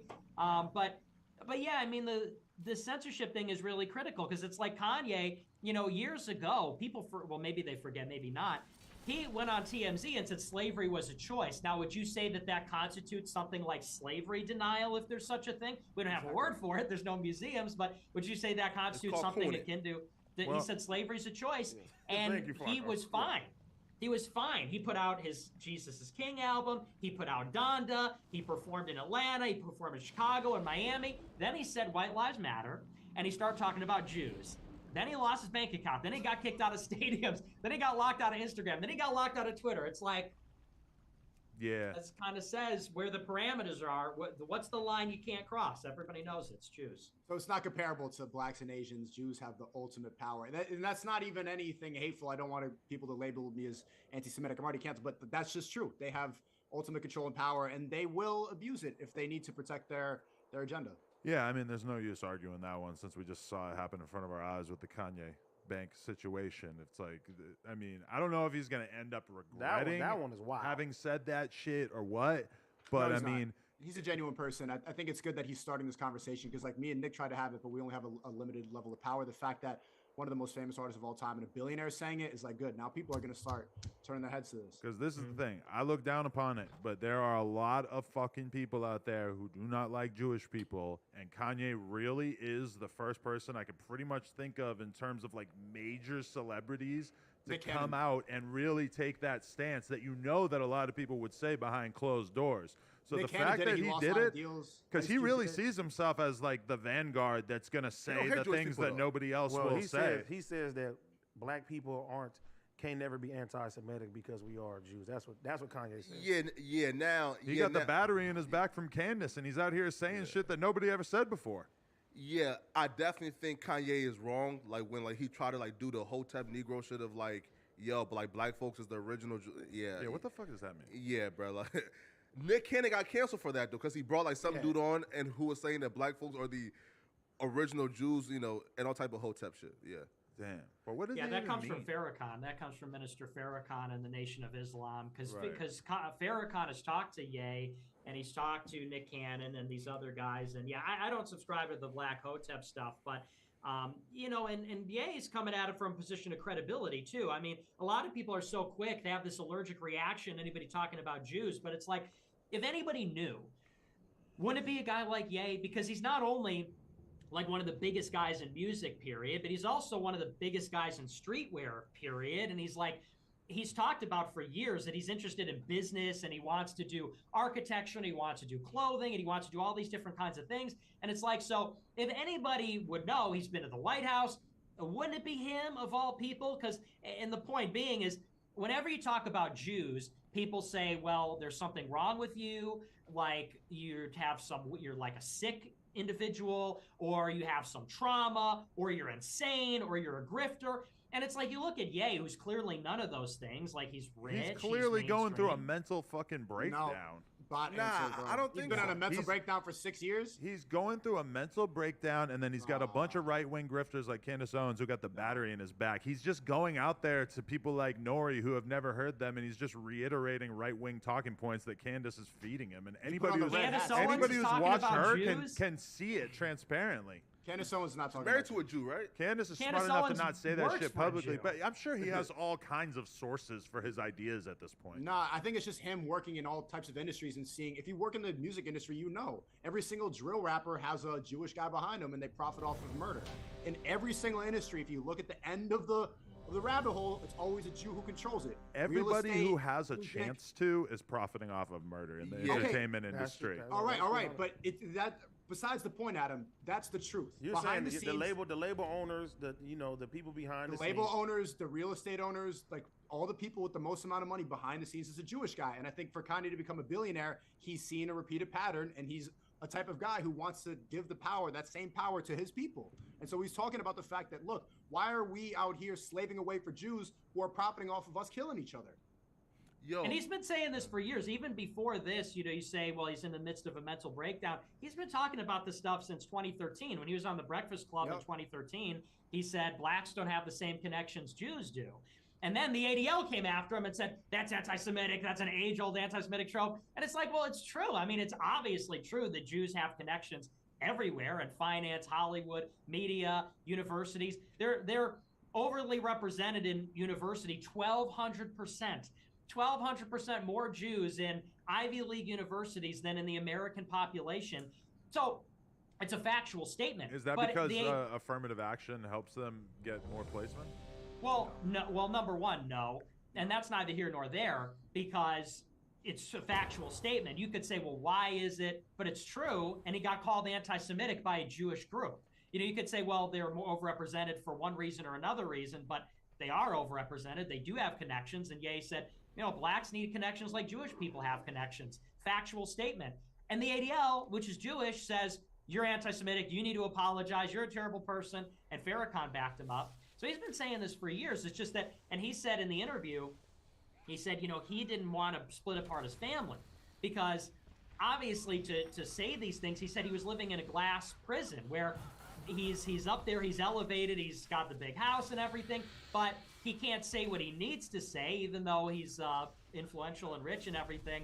He's still in a prison because there's certain lines he can't cross, and he wanted to hold his family together. And then he said he finally had enough. That was in the Tucker interview. So that I would push. And back I think against. it's too easy to overwrite something that by saying that he's just he's a bot for Candace Owens, or he's repeating right-wing talking points, and that he's on a mental breakdown, or he's insane. I just did a podcast, Adam, with academics 2 days before you, and he said the exact same thing. And I was talking about what Ye was trying to expose before the Drink Champs interview, and he said the same thing. He's he's clearly off his meds, bipolar. Bro, so he's been off his meds in a bipolar mental manic episode for fucking 6 years. He went to the hospital in 2016 after the Pablo show. So if he's been on a 6-year-long manic episode, that's the longest manic episode ever. And Listen, even in that period, he's made billions of dollars. Me and academics have been paying extremely close attention to Kanye's life for, like, in my case, easily like 20 years. Like since he first came on the scene. And my honest perspective is that, yes, the stresses of just being unbelievably rich and having his family taken away from him and all these other things are weighing on him to the extent that he's having something that I would describe as a mental breakdown. I would say that that is fair to 6 say. years straight. And I think it's very convenient that a lot of these right-wing type people are just there to sort of like slide their narrative in with him. But I mean, you're right. Like, he's been very susceptible to this stuff for a long time. And I realize that when I talk about him like that I'm kind of infantilizing him, I believe is how you say it. Yeah, and, you know, I think that's probably kind of fair. But I feel like he's in like a weakened mental state and that people are taking advantage of it. Yeah, I just would disagree with that because, you know, the people around him are not pushing anti-Jewish views. I mean, Nobody Candace is. Owens, yeah, and certainly not Candace Owens, and to some extent, well, here would be my counterexample. In 2018, when he put on the MAGA hat and he went to the White House, 2 people came in: Candace Owens, who is his friend, and Candace Owens, at the time, she works now for Ben Shapiro at Daily Wire. At that time, she worked for Turning Point USA. She worked for Charlie Kirk. And so Candace Owens with Charlie Kirk was meeting with Ye, and they were trying to get him to do Brexit conferences and do Turning Point stuff. And if you remember, it was in the end of the summer, I think in the beginning of the fall 2018, Kanye said, "I'm done with politics. I'm being used, and I don't like it anymore." So even you could say at the height, if you're saying that he's in a mental health crisis, when he released the album Ye, I'm Bipolar, It's Awesome, even then he recognized, oh, like Charlie Kirk and Turning Point are using me. He recognized that within months and said, yeah, I'm not really about this. I'm done with politics. He comes back later, and this time, you know, nobody's putting this Jew. You know, you could say that if he was doing Brexit, yeah, that's a Charlie Kirk program. Candace Owens, I believe, like Sneeko said, is married to a Jew. At the minimum, she works for Ben Shapiro, who's a Zio Jew, turbo Zionist Jew. So it's certainly, it's not him, or it's not her, and it's not Scott Adams, who he follows, or Ali Alexander, any of his other political contacts. It's probably Farrakhan, somebody who's been talking to since 2013 at least. And I would say that it's awfully convenient for whenever people talk about Jews, it's convenient to say, oh, well, they're just crazy. Oh, well, people are always rationalizing, looking for an excuse instead of, and this is what I put on my Telegram when it happened, what did he say that was factually wrong? Are Jews not all over the media industry? Like, is that not true? It is true. And is talking about their influence, is that off limits for everybody in every circumstance? Like, are we not permitted to talk about how many Jews are in media and what their influence might look like and what the implications of that are? Why is that a bad thing? Why do you have to be crazy to talk about that? It is interesting how we've been sort of trained to understand that certain things are off limits, and we all reactively knew that Kanye had officially crossed a line that nobody had really crossed, and that would be probably devastating for his career. Yeah, but he said a lot of stuff in the Drink Champs interview that's pretty much like on par with the DEFCON 3 thing, or maybe even crazier. Yeah. But Nick, one thing I was surprised by is because I would have thought of you as being somebody who was like extremely pro-America, but then I read a quote that said that you said that basically Ukraine deserves what they're getting right now from Russia because Ukraine is aligned with America and America is the great Satan.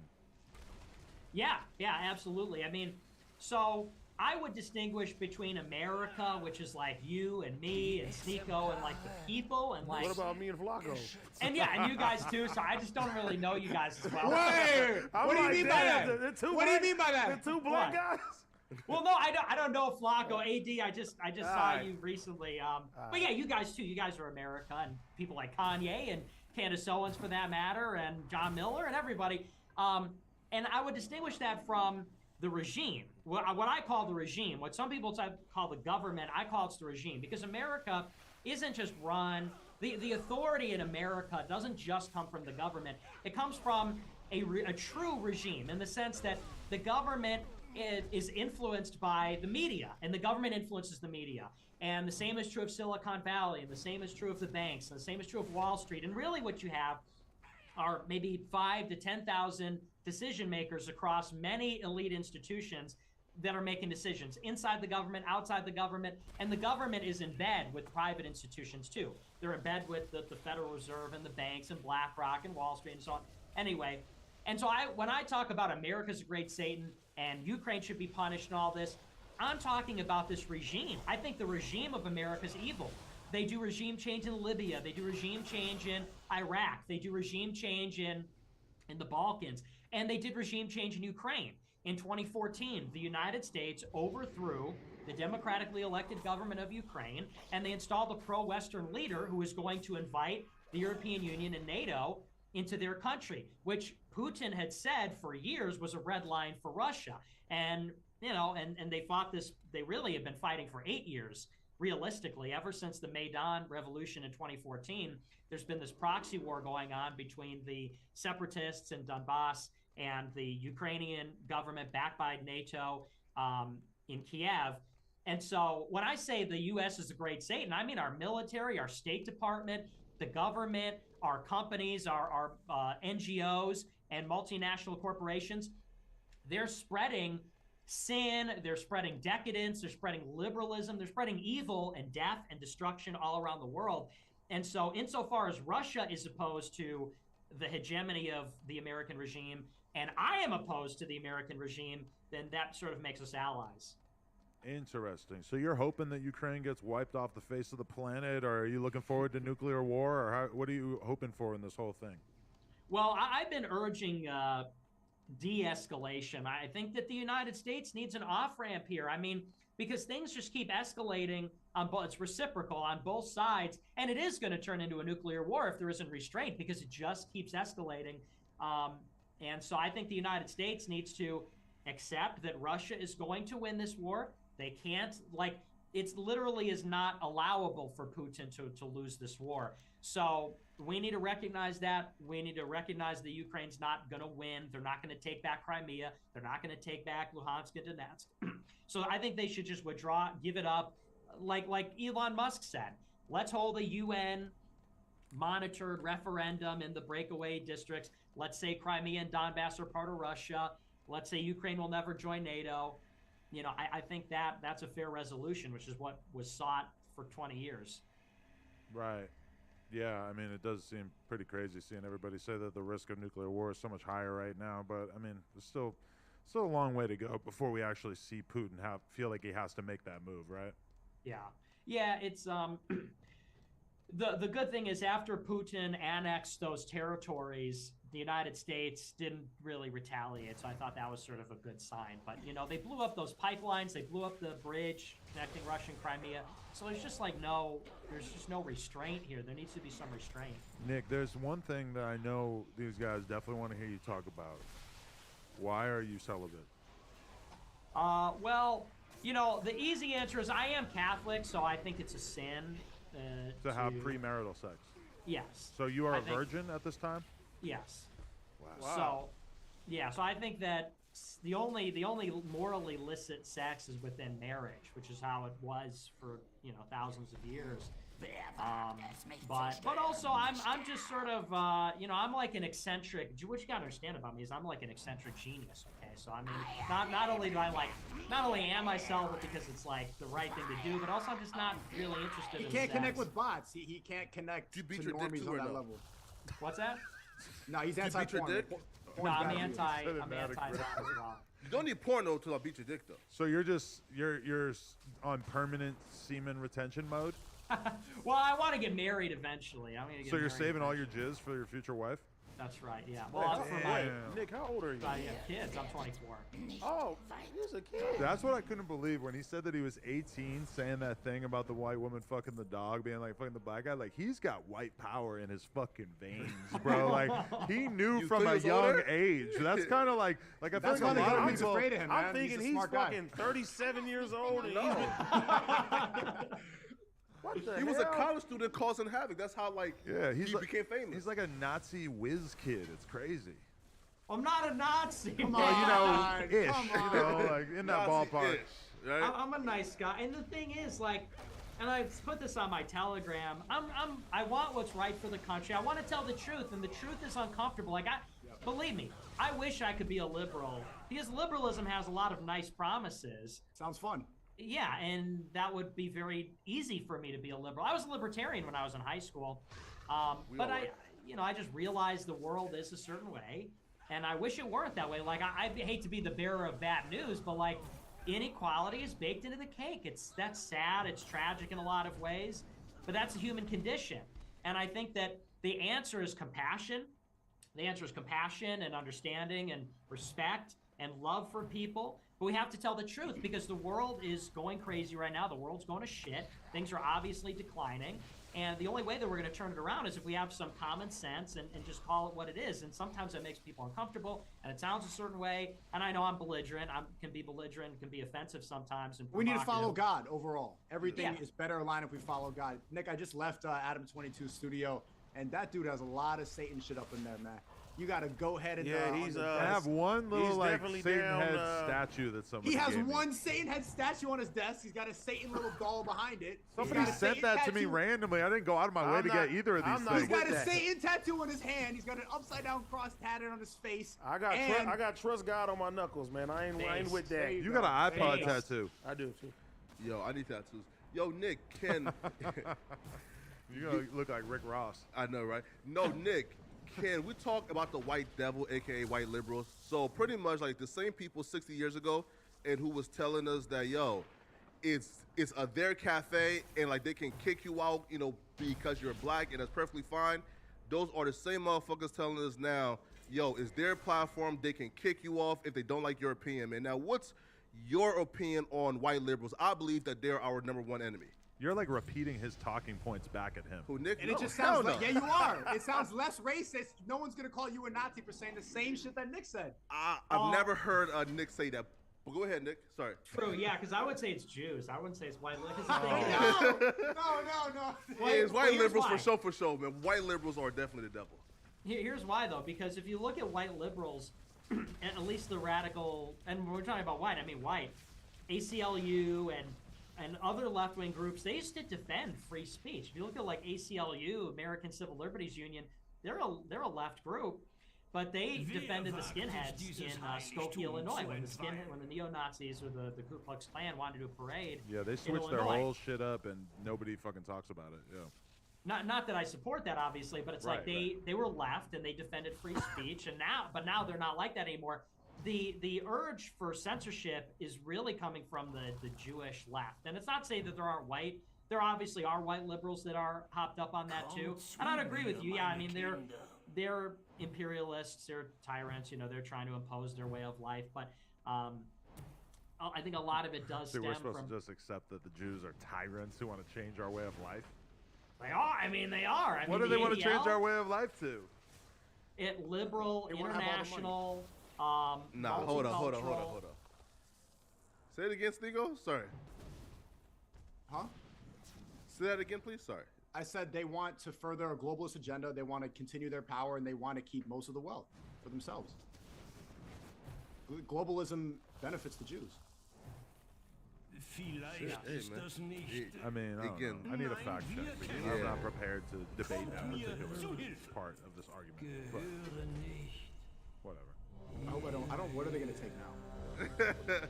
No, for sure. I just feel like I should be able to offer some kind of rebuttal to that, but I don't really know. I'm not learned enough on the topic. Well, I mean, I could argue the other side or whatever. The thing is there is no voice for this side. That's to me what's peculiar. Because the thing is, I wasn't much different from any of you guys. Because I've been interested in politics for 12 years. I mean, I was like a real young kid. He was 12. Yeah, literally, when I was 12, that's when I read Milton Friedman, Free to Choose, and I became real libertarian and everything. And I grew up in a normal, working class household. Like I said, neither of my parents went to college. I'm like an American ethnic. I have no WASP DNA. I'm Catholic. I was in a white suburb, and I believed what was kind of fashionable at the time, which was, sort of like this right libertarianism stuff. And I went to college, and I was a Zionist. I was defending Israel. What? And oh yeah, big time. You? Yeah, wow. I was even going to work for Ben Shapiro at one point at Daily Wire. And what happened was, well, the big thing to me, I was actually defending Obama, believe it or not, in 2016. And I told the story on the stream recently. I don't believe it. Really? I hated Obama. I hated Obama. But yeah, did we? In December 2016, not I. He didn't veto a Security Council resolution condemning Israel because Israel's doing these civilian settlements in the West Bank, and the international community condemns it. Technically, the United States, it's against our policy too since 1967. And so Obama didn't veto this resolution condemning them. And all the conservatives, and I was a Zionist conservative too, they were all like, oh, you're an anti-Semite because you didn't. And I said, well, wait a second. I'm like, Israel's going against our own foreign policy. Obama just abstained from voting. Why is that our obligation to serve them? And they said, well, you're anti-Semitic for asking that. And I said, what? I'm like, doesn't even make any sense. I'm like, that's no different than we talk about certain things and they call us racist, sexist, Islamophobic. How is this any different? And they said, well, you just can't ask that. And I said, well, why is there so much foreign aid to Israel? Why are there so many Jewish people in media? And they said, well, you can't ask that. If you ask that, we're going to stop talking to you. And then they did. I was talking to this girl in college, Cassie Dillon, and she worked at Daily Wire, and I was asking her, why do we give them $3.8 billion per year? Why did they write the clean break memo in 1994, which was basically laid the plans for the Iraq war 9 years before it happened, and so on. And she was a good friend of mine. She got me my show. I started my show because of her.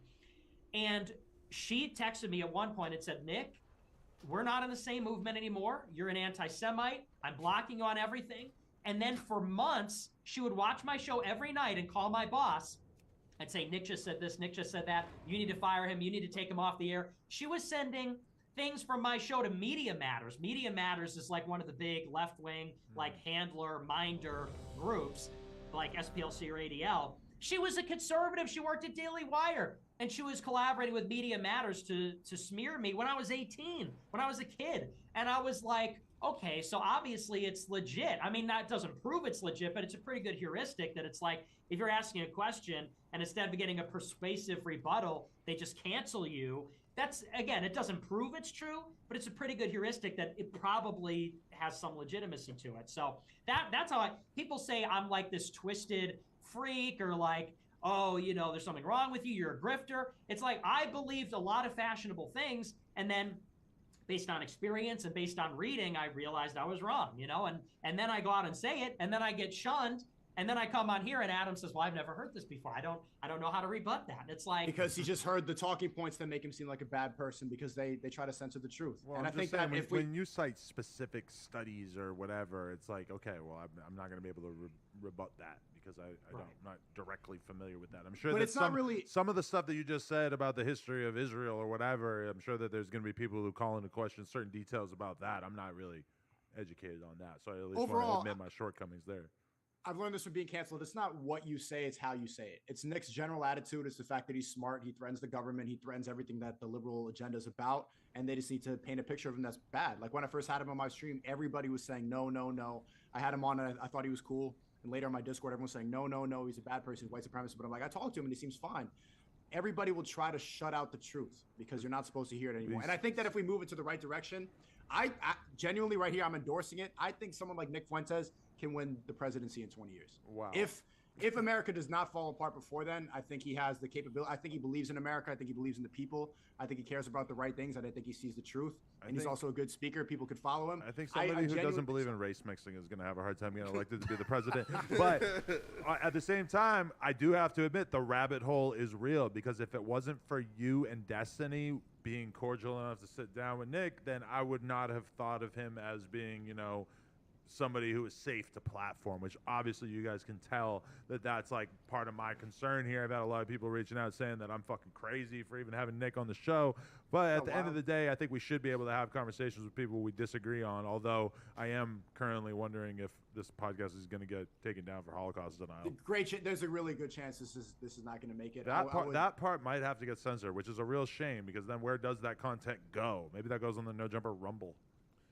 Yeah, I would put some of it on Patreon, but yeah, it's gonna get taken down. Everything that I had with Nick got removed or got me strikes and stuff like that. Really? So genuine point. If you want to keep up your channel, I would be careful. Does Destiny make you be careful about what you'll talk about when you stream with him? He won't let you. No, Destiny's fine because Destiny's a federal, he's a Fed agent, liberal, so he's able to say whatever he wants with Nick because he disagrees with them. So they want you to disagree with Nick. They don't. If you agree with him at any point. Right now, I see you guys listening to him like, oh, Nick's making some good points. That's going to get you in trouble. If you call him a Nazi for the rest of the show, it can stay up. But I gotta get going. Well, you think You're good, protected. I gotta go. Thanks for having me on. you think that Destiny's posture is aggressive enough that that's why they don't feel like they have to take it down? Is because he's like arguing with him a lot? I think it concerns the what we talk about, because and I don't know what Sneeko got banned for specifically. I didn't see what was flagged. I don't watch all of his streams to know necessarily, but with Destiny, I would say that it's because we never really talked about COVID. I think that's probably a part of it, because with YouTube, there's specific things that you're not allowed to talk about. Like, you can't talk about election fraud, you can't talk about COVID, and those are two things I don't know that we've ever talked about.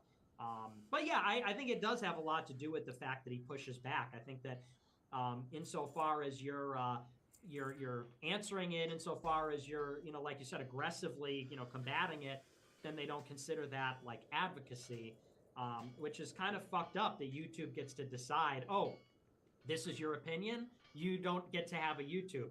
Oh, you disagree with that opinion, okay, then you're fine. Like, if censorship is reaching into that, it's one thing to say you can't say it. It'd almost be better if that's how it was. Right. You can't say this thing. But they're like adjudicating, well, this guy doesn't believe this, so he gets to have an account. And, that's kind of weird. That's a little bit, I think that's invasive. It is such a weird feeling to be having a conversation with somebody, and normally the only stuff that I'm thinking of in terms of stuff we can't show on camera is like boobs and maybe like somebody doing drugs or something. Like, there's not that many things we really have to avoid having on camera. So it's weird to be having a conversation where I'm like, this idea that he's saying right here is potentially enough to get this video removed. Very like strange feeling I've never really had before. Yeah, man. Yo, listen, Nick, can we talk about our good friend Tariq Nasheed? Yeah, how you feel about him? Wait, so first off, did you guys have a debate at some point or a conversation on air? No, Okay, we've never talked. Wait, so I think he said during like my interview, and he was spanking one of like your friends or somebody associated with you, and then like they got to trolling. Yeah, so like, what's your like your opinion on our good friend Tariq Nasheed? Honestly, I'm not the biggest fan. I just think that to me, he comes across as sort of disingenuous. Like as an example, he said that I was begging to do a debate with him on your show. I've never talked to Tariq. My people have never talked to Tariq, like my team. He's debated people I know, but so he just straight up lied. He's like, oh yeah, that white supremacist, he's been begging to debate me. It's like, that's not even true. That's just a bald-faced lie. And he also said that I'm like a troll and like I conceal my real views and I'm just not a serious guy. It's like, that's not true either. And I feel like he makes a lot of these broad assertions like that, just sort of flippantly. So I think he's a little bit disingenuous, but he's funny. You do give me like super villain vibes right now. Why do I give you super villain vibes? I don't know, man. There's something about you, Nick. You could see him having a Joker arc. It's the background. I like the Joker, yeah. It's the background. Right? It's kind of like the background, man. Yo, so here. Oh, we lost Sneeko. Yeah, that's okay. He told you. Yeah, he left. Oh, he said he was leaving. Yeah, my bad. I got distracted by TikTok. Nah, yo, Nick. So like, what's your take on, I guess, black folks receiving reparations? I'm against it. Why? Because I think that I'll grant that the Institute. First of all, I'll say, in case you guys don't if this needs to be said, I'm against slavery. Okay, I'm against the chattel slavery of black people. Obviously, it goes without saying. But just in case, because you guys are, at least Adam's saying I'm a Nazi or white supremacist, I'm against that. Well, AD probably feels reassured to know that. Yeah. Okay. Good. I just want to let you know explicitly.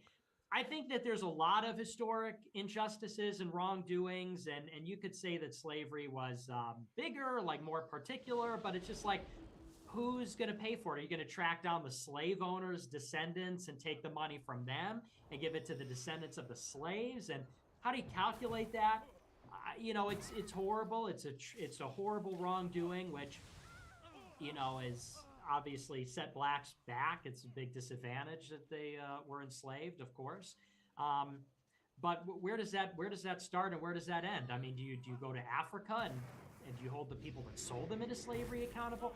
I just feel like that's it's just impractical. Here, so like, is your argument is impractical? I don't understand how it's gonna work, or are you against it if they could figure it out? I'm also against it in principle because the people that they would be robbing, the people they'd be stealing from to pay for that, at some point it involves the government is going to take money from some people and give it to other people, and that's like the sins of the father type stuff. It's like we're going to take your money because of what your ancestors did, and we're going to give it to somebody else because of what their ancestors suffered. So in principle, I'm opposed to it for that as well. Yeah, I'm not an FBA, so I'm not getting any, coins. Like, do you want to respond back or no? Wait, so you think AD would be a recipient and you wouldn't be? Yeah, right. I definitely would be a recipient. Yeah, I wouldn't since I'm not. I mean, our people was brought to this country, you know what I'm saying, like forcefully at the end of the day. So, I mean, I do feel, like you said, there's a lot of injustice in the world. There's a lot of situations that we could bring up. But, yeah, like, we've been pushed back. Like you said, we're still, like, trying to recover. We're still getting our, we still ain't got our just due when it comes down to that. And I do feel like my people should get our reparations. And that's probably the thing that people really want to know about how Nick really thinks is when you say, "Oh, black people are always fighting on airplanes or whatever." Do you think that black people are fighting on airplanes because of systematic racism that set them back in terms of poverty and everything, or do you think that that's the truth because there's something in the soul of a black person that just makes them violent, which I think a lot of people would find that to be the offensive explanation, and most people would assume you to have that opinion, right? Well, I wouldn't say it's your soul, but when we're talking about behavior, the question is, you've got these behaviors, criminality, and if you want to say pugilism, fighting is a behavior. And so the question would be, if black people are behaving in a different way than white people generally, why is that? What would you attribute that to? And the explanation for all of it, all the disparities between blacks and white people, liberals say, is injustice. It's racism, it's bigotry, because they assume that white people and black people in a vacuum are going to behave exactly the same, perform exactly the same, have the same capacity and faculties and so on. And so if they wind up in a different place, well, something had to happen in the middle, which was discrimination, racism. They were brought up the wrong way, educated the wrong way. And I would say that it's wrong to assume that behavior is not genetic. Behavior, as we know, is genetic. Sociopathy, antisocial behavior, there is a strong heritability for those kinds of things. And so there's a lot of different hypotheses about, what gene is it necessarily or whatever, but we do know that antisocial behavior is genetic. Can it also be environmental? Certainly. We also know that people have a temperament. Some people, it's just not in their temperament to fight. Would you say that's because they were taught that? We all know, because if you know children, some children like to fight, some children don't. Is it because they were taught that? Sometimes it's brothers and sisters by the same parents in the same school, have a different nature. And we could say nature is said another way, they have a different genetic makeup. And so I would say that, yeah, I think that why do blacks commit 60%? It's 2021, it was actually 60%, not 50. Why do they commit 60% of the violent crime? I think because there is a genetic basis for their behavior. Africans lived in Africa for thousands and thousands of years without a lot of mixing with people on other continents. The idea that we would all behave and think and be exactly the same as groups, to me, is somewhat ridiculous.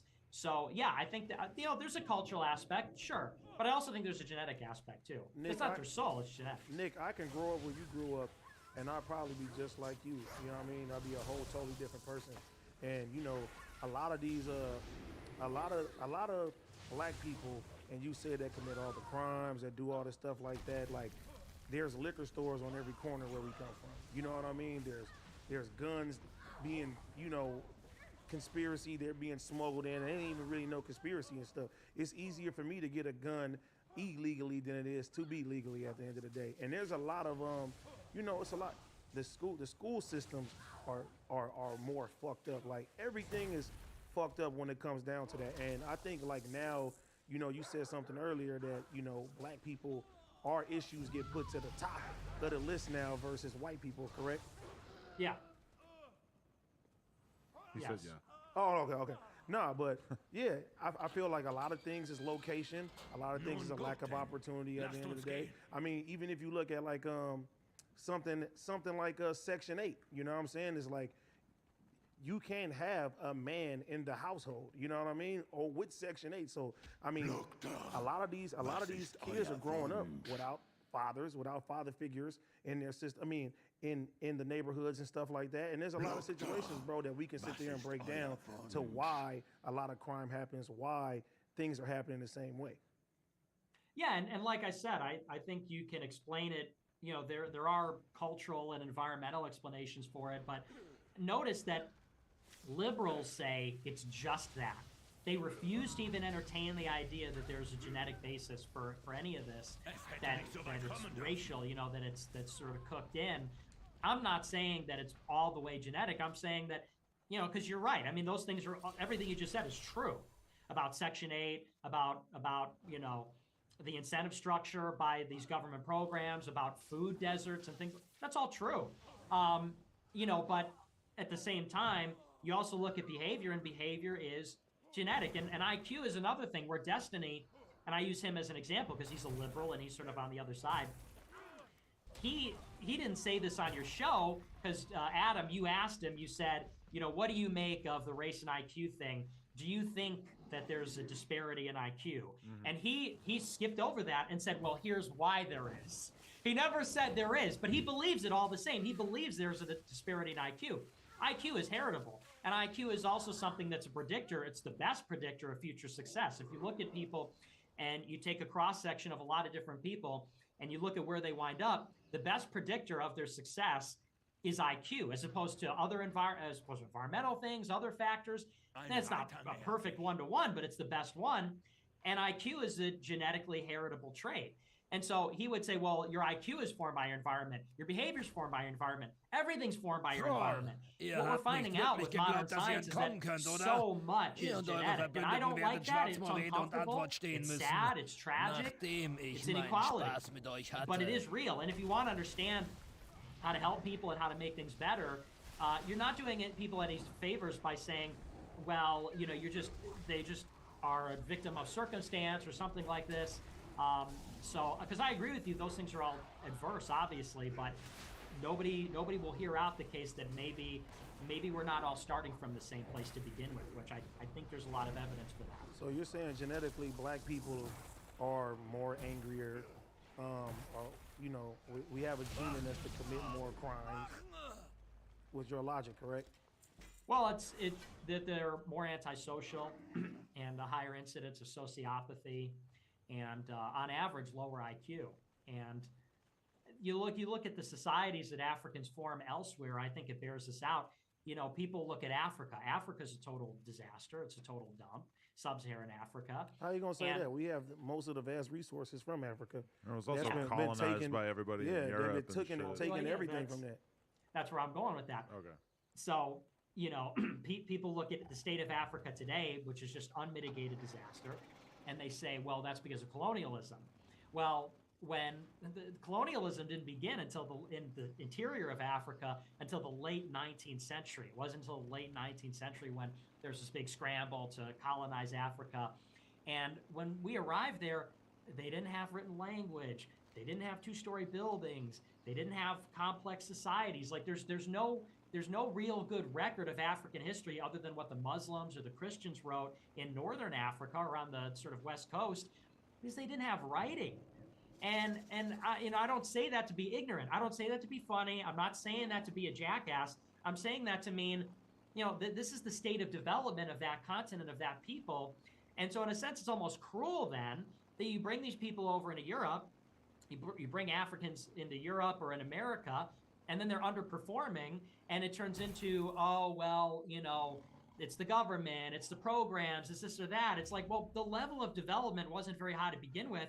And I say that with compassion. I don't say that to be condescending. I say that with compassion. It's unfortunate, but that's the way it was. And, you know, you can't blame the government for the fact they didn't develop written language in thousands of years, you know?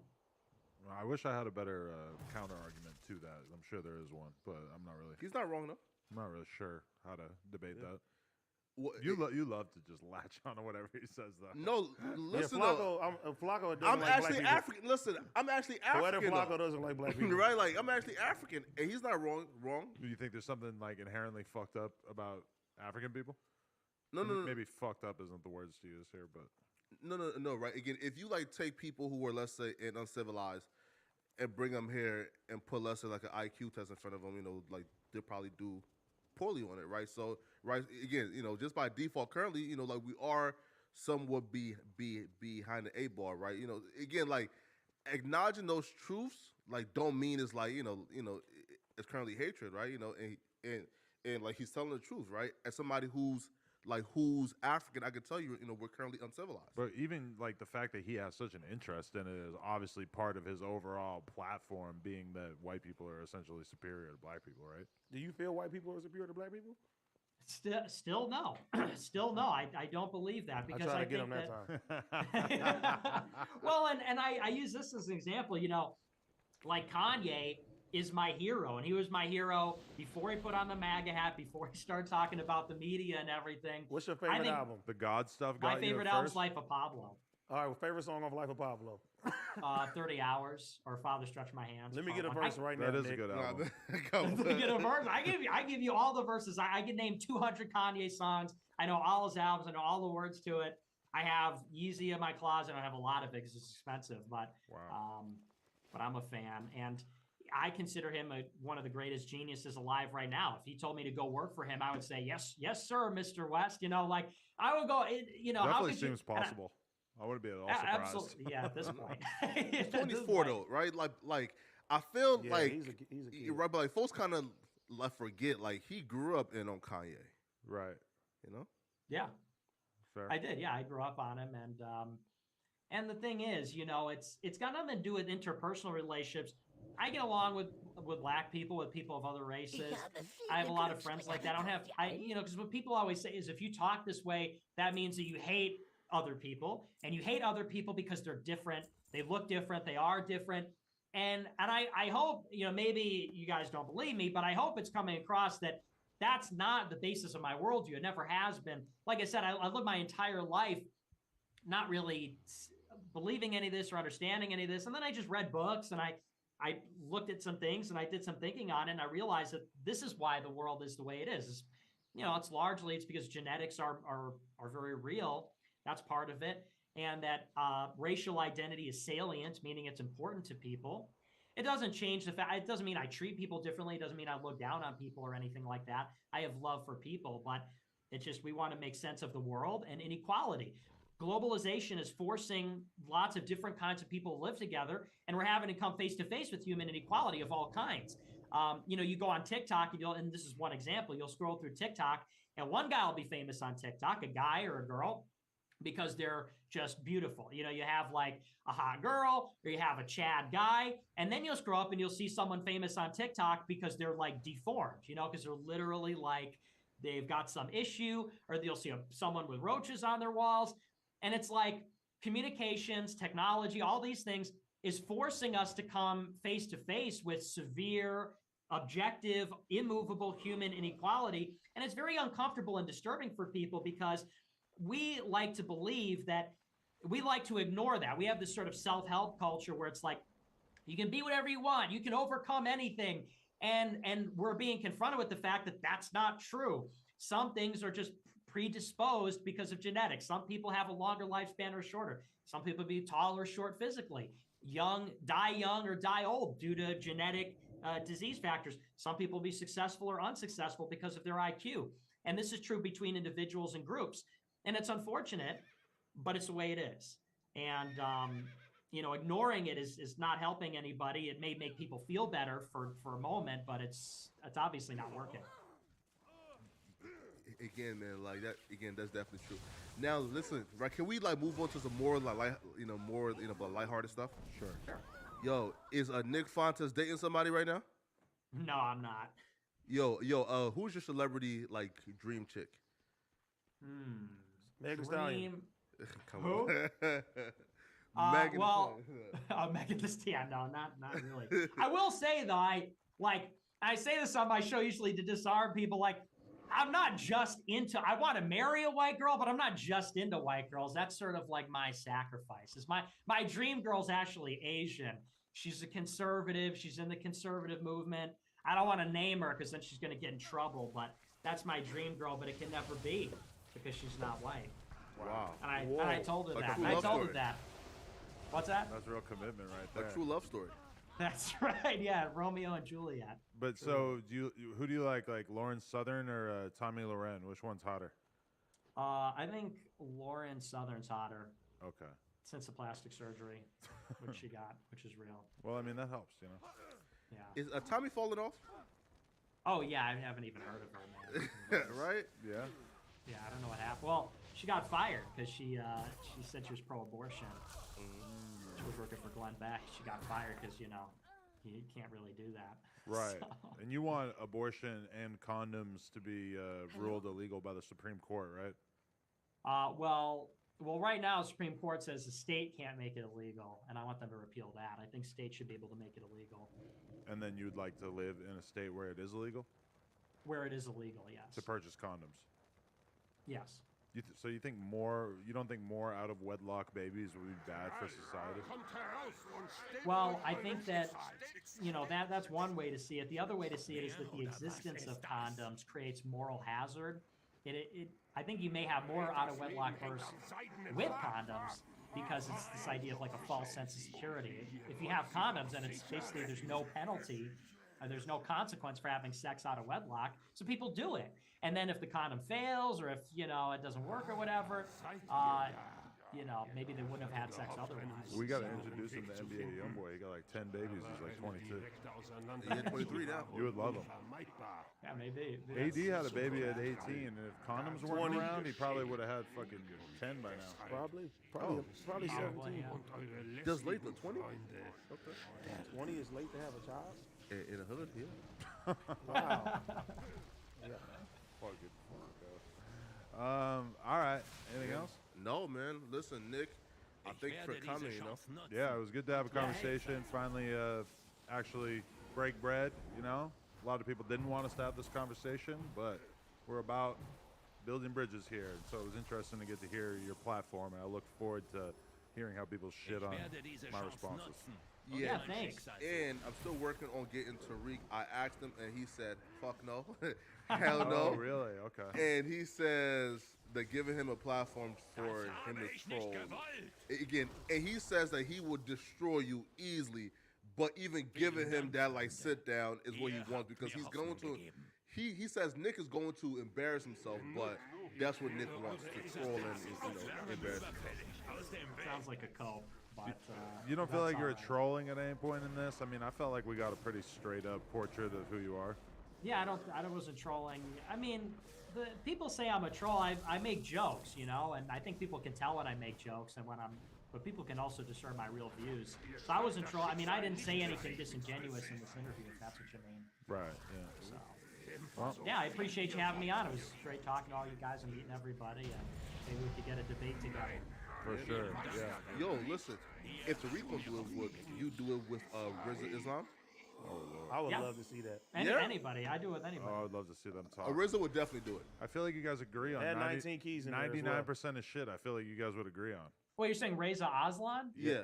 Oh, yeah, I know that guy. I don't know him personally, but I know of him. Yeah, right. totally. I mean, you definitely agree on COVID. You definitely agree on social media. And Jewish people? Yeah. Yeah, oh, yeah. Yeah, that's it actually would be unbelievable how much. It's hard to, I saw that too when they never released the full thing, but at one point Nick Cannon went and did an interview with Richard Spencer, and they never released it, but they put out like a little clip of it, and they seem like they're getting along pretty well. And I was thinking yeah, I could totally imagine them agreeing on a lot of shit. Listen, we're natural conservatives though, right? As black folks, we are heavy on the Bible, heavy on traditionalism, right? We're just heavy on, we're just conservative by nature, so, but we've been brainwashed into thinking that, there's conservatives who hate black folks, they're racist, et cetera, right? So we've been driven into the arms of, the white devil. Well, people who hate black people are pretty much 100% Republicans, right? Hell no. Well, It's like a pretty safe home for people who have negative feelings for black people. I feel if you're on the left, you're very, very much discouraged from saying anything negative about black people. Yeah, but when they go home, oh man, when they tell their families, oh man, how I just saved the Negro today. See, he's convinced that I drive home screaming the N-word every night. I don't think you're a liberal though. I'll beat your ass. I am a liberal. No, you're not. You. I took a political quiz the other day, and it said establishment liberal. Really? Wow, like that's shocking. I was kind of surprised too, but here we are. I'm not surprised by that. Actually, that's about It's right. those Clinton ties, man. Yeah, man. Yup, real. Yeah. Oh, he knows. Okay. All right, Nick. Thank you for your time. Appreciate you. All right, thanks. See you guys. Take care, man.